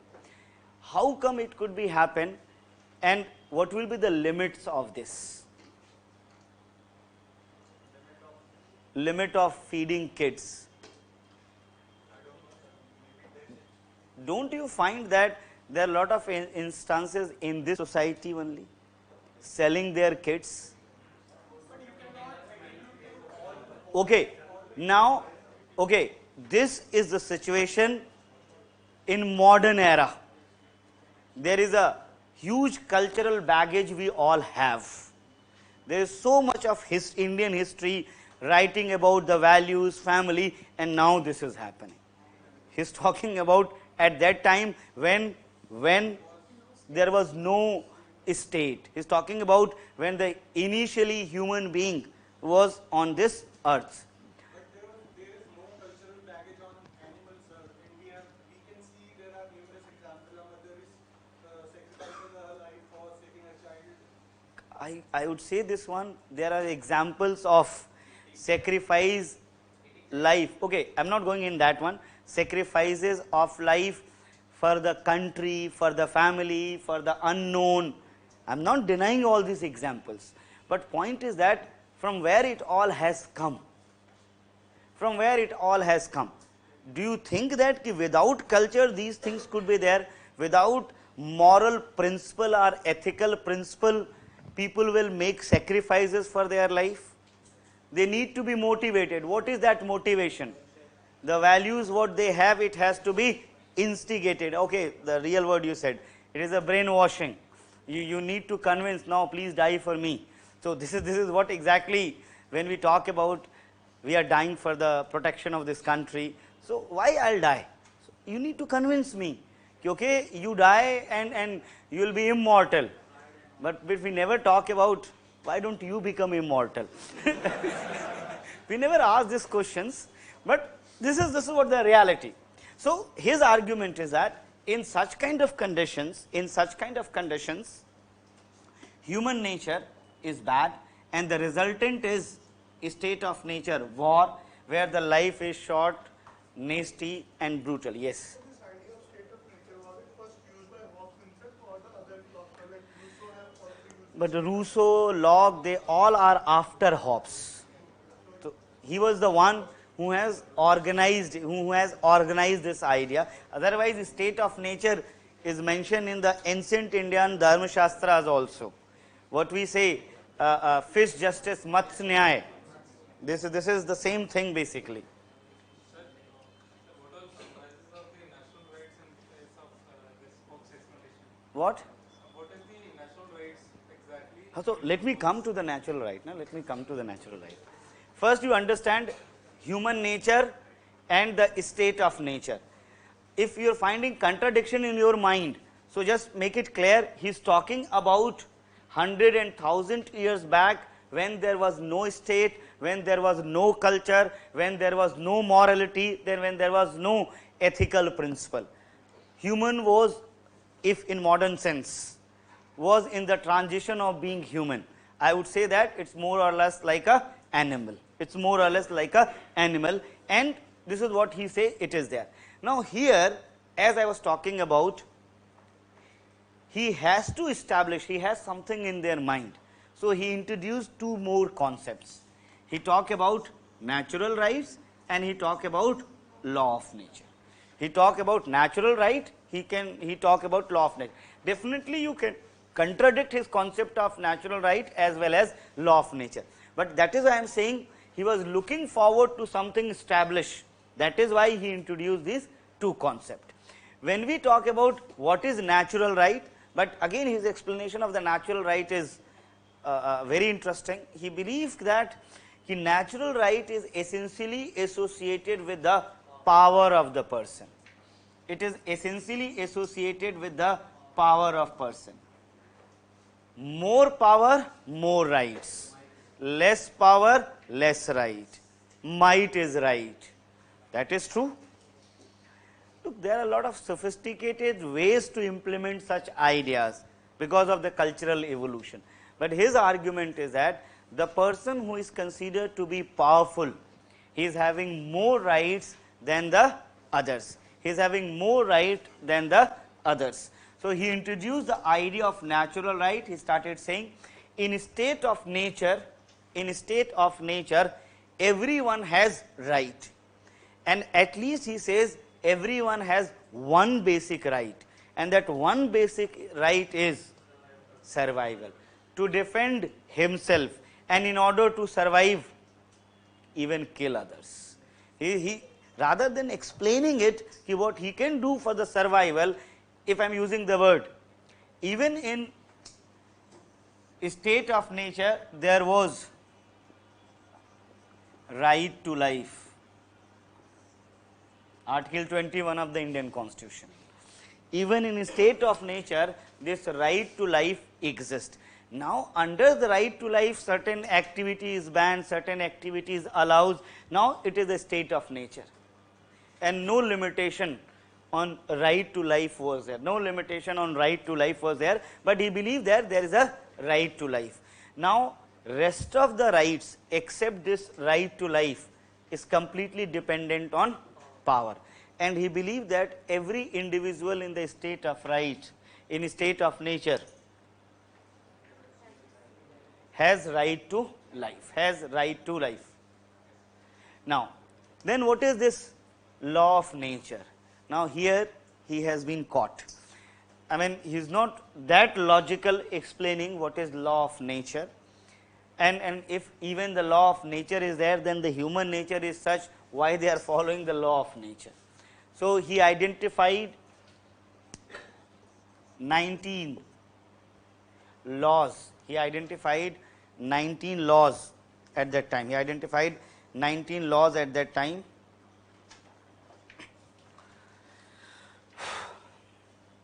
And one of the important law was basically every individual must effort to preserve life, preserve right to life.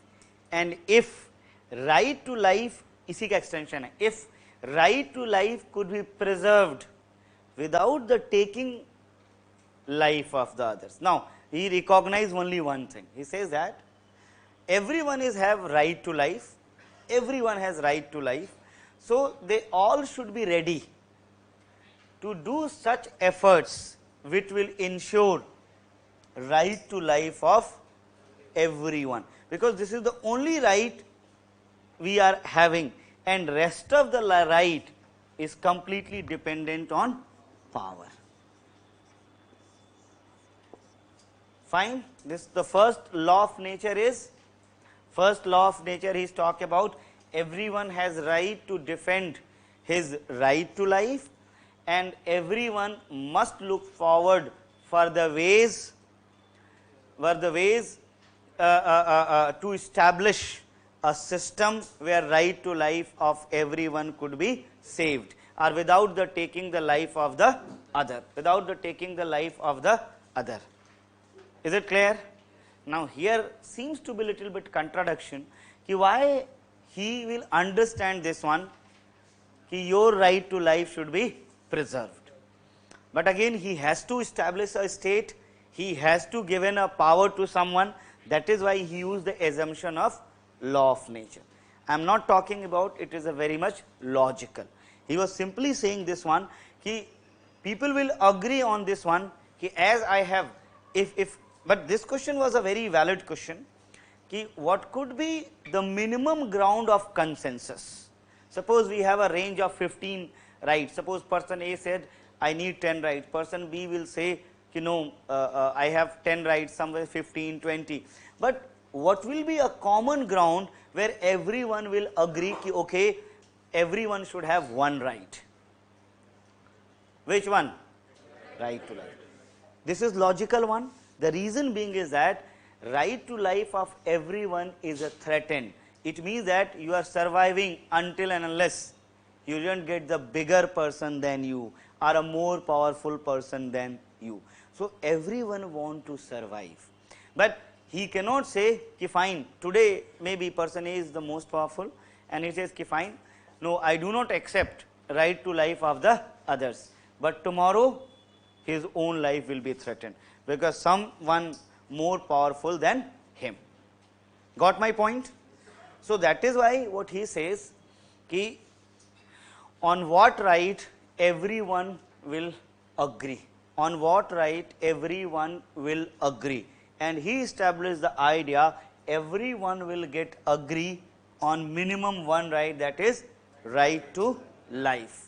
Then so first law is saying this one ki for right to life of everyone, they should be always ready to enter into a system or to search for a system. This is what the first law of nature. Any question related to this?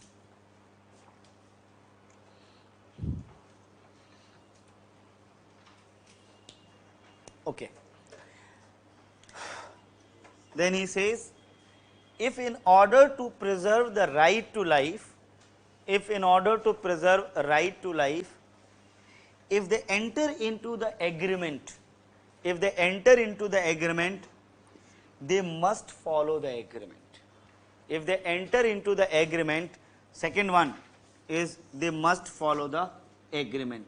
It is just because again right to life is the basic where you all agree. So if you enter into an agreement, basically to protect the right to life, then you must follow agreement of right to life. Now, this is the two thing what we need to know.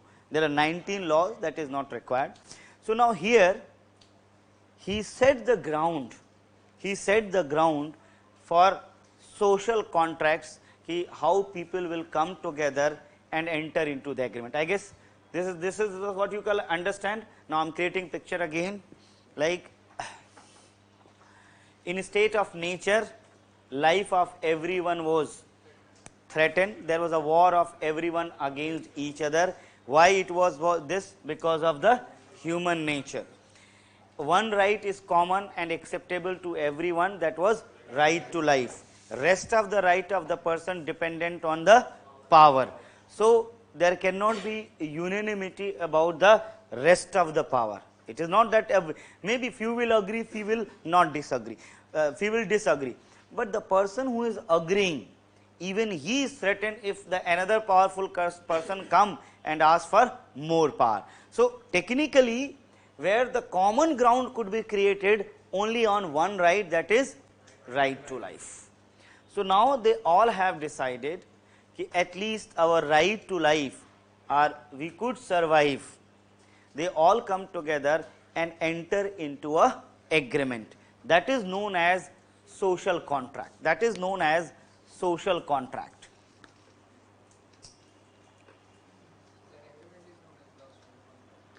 What? That agreement. So, all people in a state of nature, come together and enter into a agreement. Now, again very interesting point. He was saying those all who enter into the agreement, the language, look at the language and try to understand this point. Now, they are not entering into the language, okay, we will defend this one. What language is? If everyone is ready to surrender all their rights, if everyone is ready to surrender all their rights, and in return we are getting the right to life, I am also ready to submit my right. I am also ready to submit my right. Again, that the human nature is still active here. He is not saying this one, okay, I am surrendering my right. He is saying that it is not me.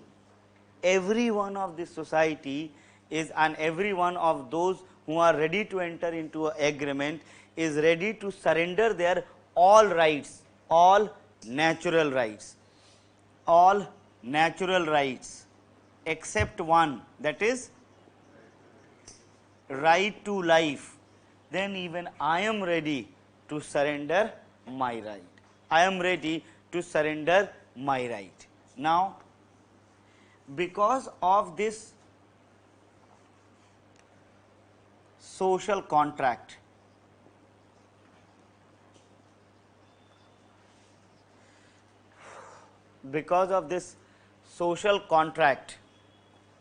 everyone surrender their all rights, and they surrender to whom?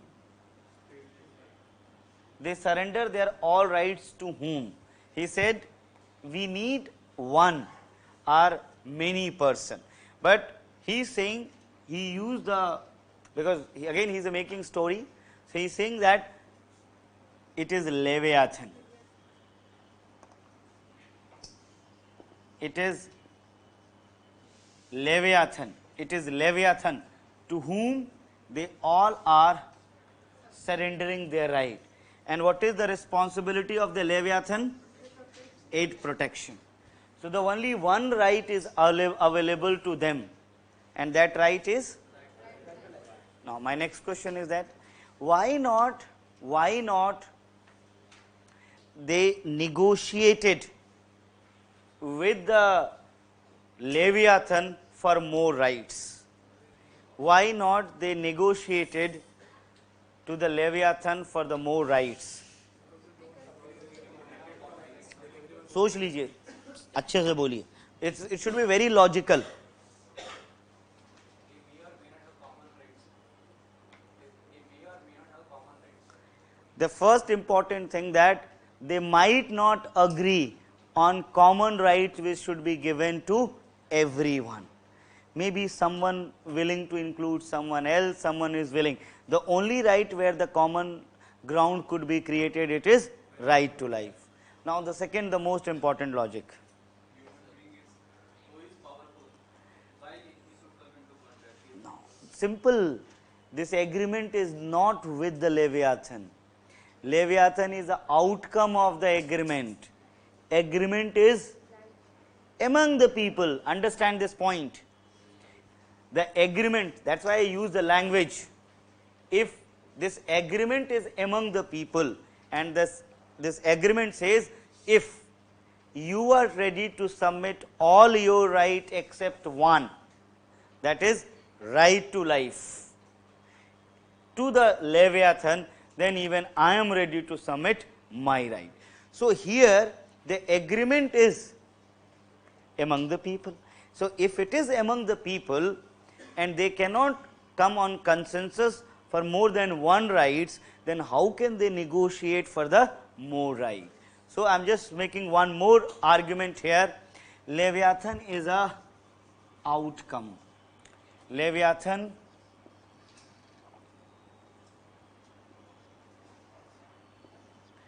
is a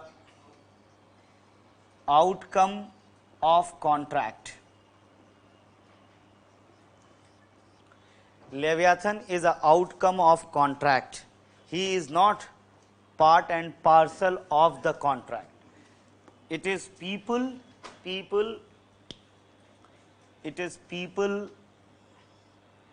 it is all people who enter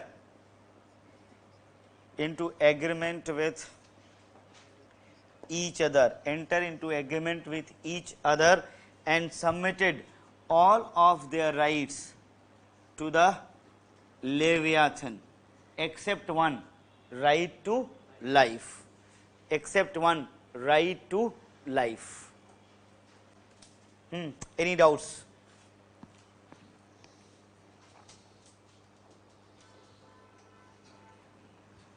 So what Leviathan cannot do?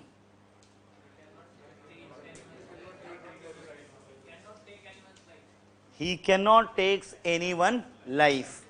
He cannot take anyone life. But technically,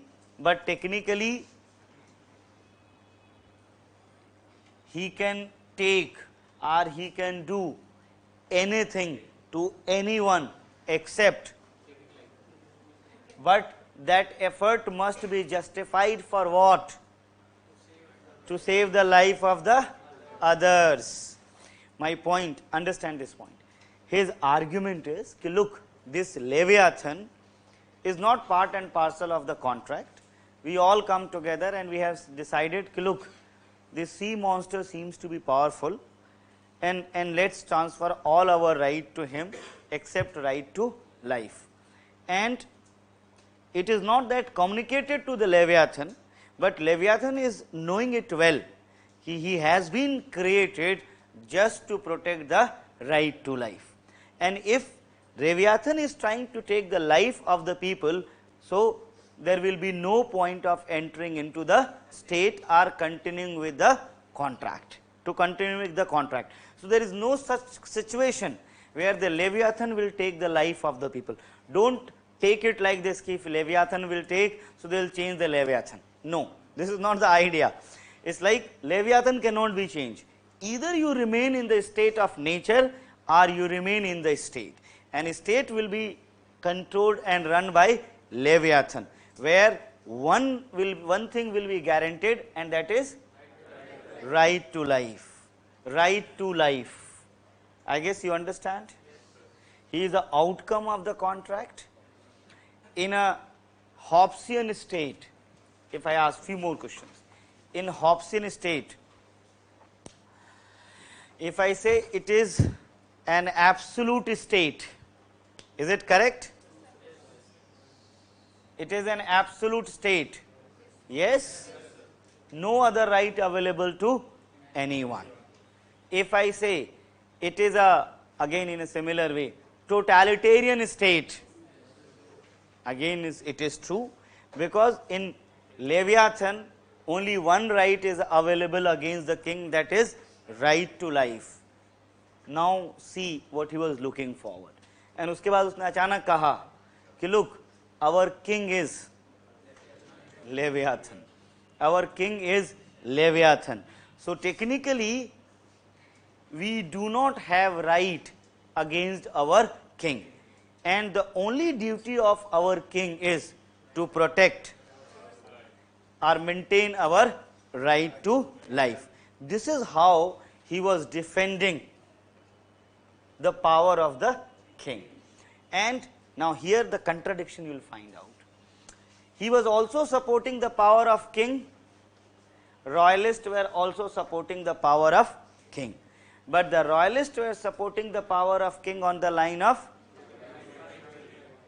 and he supported the power of the king on the basis of, I'm using some words here, on the basis of utility, on the basis of value of individual. Can you trace out these values in Hobbesian thinking, like value of individualism? Do you find the value of individualism here?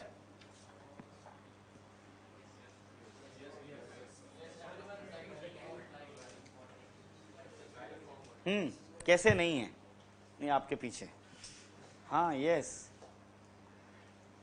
You do not find individualism here. Just think. Before Hobbesian state, what was the say of people in the state? He completely transformed the system. He said that this state is created by human being. What was the earlier theories? It was a divine creation. He completely rejected. And what is the purpose of the state? Protect the right to life of the person. It is completely individualism. He said that mechanistic theory of state has been created by the people for people. Both of the thing is saying state is created by the people for people. That could be a different debate, that what right he is talking about. But look at what he did. In one shot he destroyed all the existing theories of state that talks about whether the state is a will of the god or king is representing the god's will. He destroyed all these things and simply says, look, state is a purely artificial, mechanistic institution which has been created by people for their own sake. So the king is nothing.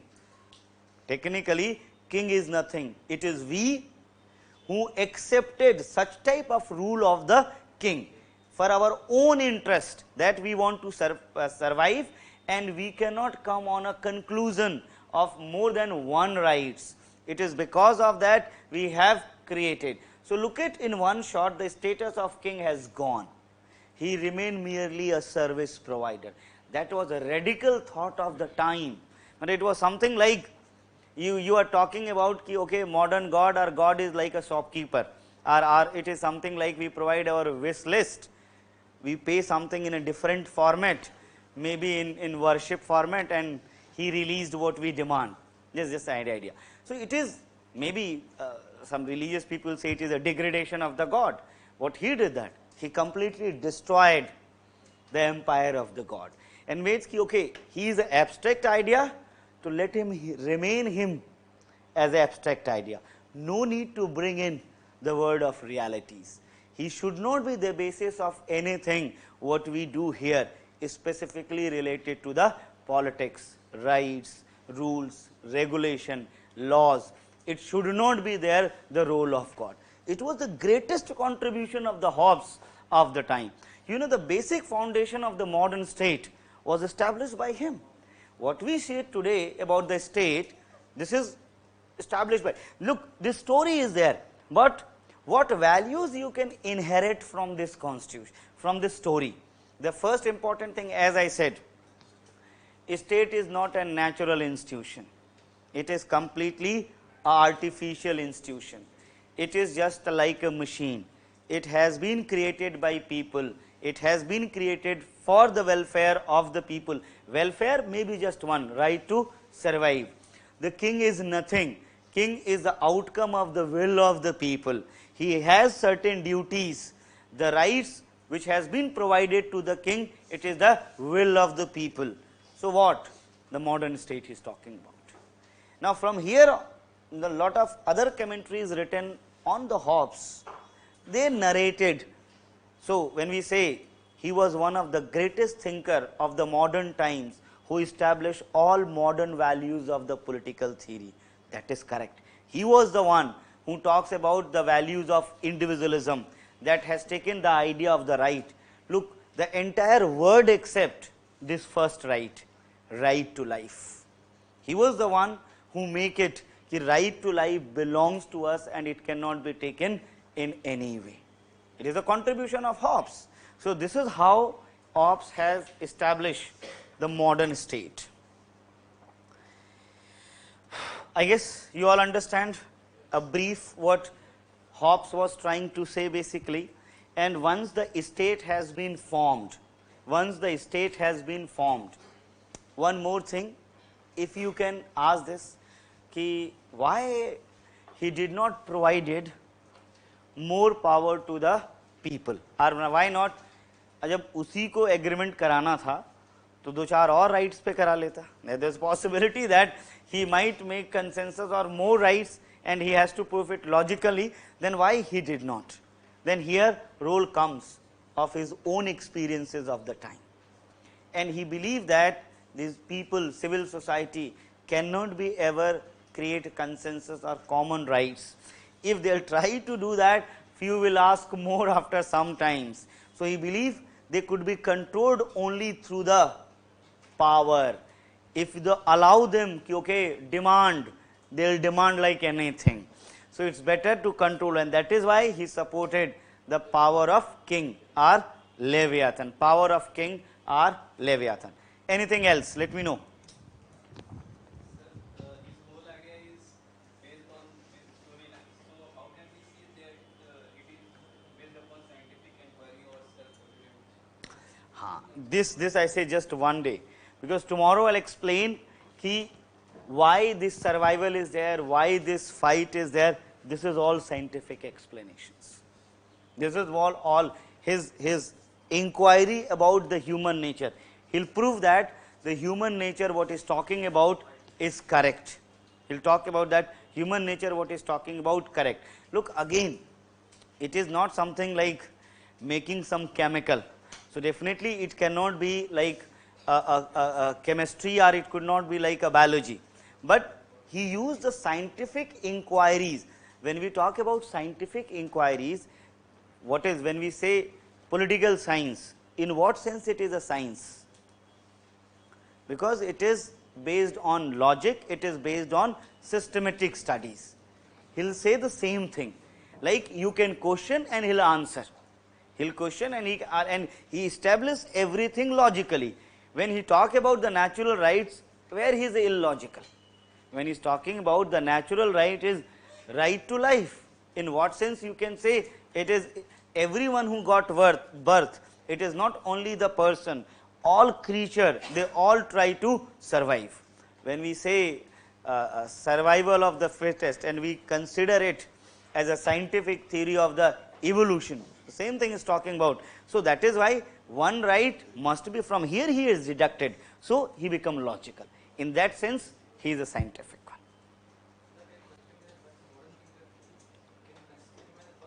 He is the first modern thinker. I mean, Machiavelli was before him. After the Machiavelli, he was the one who has given the systematic philosophy of the modern state. Machiavelli is known for statecraft. He is basically known for his theory of you can say state. There are some famous statements given by him basically. Just fear and I were born twins. Fear and I were born twins. तो इसका मतलब क्या हुआ? मतलब it was not me who alone born. With me there was a fear. So how come he says कि fear was with me? Again, he was indicating the turmoil of his own era. There is a story again. He got birth at the 7th month because of the Spanish Armada attack on Britain. So when he was becoming young man, during all these time, there was a consistent threat to the life because of the civil war. In that sense, he is talking about, I was not alone. With me, my twin was there. That was fear of life, because he was in the era of the civil war. I personally believe the way he explained the things and the way he connected it with the political theory, that was classic. He was a great of his time when he deducted all these things and scientifically established, logically established, and the language what he has used, again I would say it was a classic one. I mean, even Hobbes, and after that you will find only Marx who can give in a logic in a similar line. So here you can find out his own experiences. Because of that, he supported the idea of the strong king. And in order to support the idea of the strong king, he talked about all these. Now, if I ask a simple question, what is the basis of political obligation for Hobbes? What is the basis of, एक line में जवाब दीजिए, what is the basis of political obligation? Political obligation का मतलब है कि why people should accept the order of sovereign, order of king. Political obligation. Now you can understand. ये सवाल पूछा एक साल. Describe the political obligation of the Hobbes. हमको सिर्फ सीखना है कि how we'll write it basically. The crux is that the basis of the political obligation of the Hobbes is basically to protect the right to life or protect the life. So if I use some more words, like basis of political obligation was based on value of individualism. Correct or incorrect? It is based on the idea of utilitarianism. It is based on the defend the right to life, or it is based on the idea of defense of the right of the person.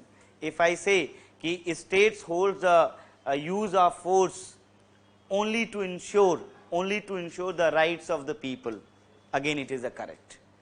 So when you write this, you are going to use all these things. So same thing. The crux is just one. Ki political obligation, why we should follow what Hobbes is saying, or why people should follow a king's order in the Hobbesian state. It is clear? Chaliye, we are done for the day.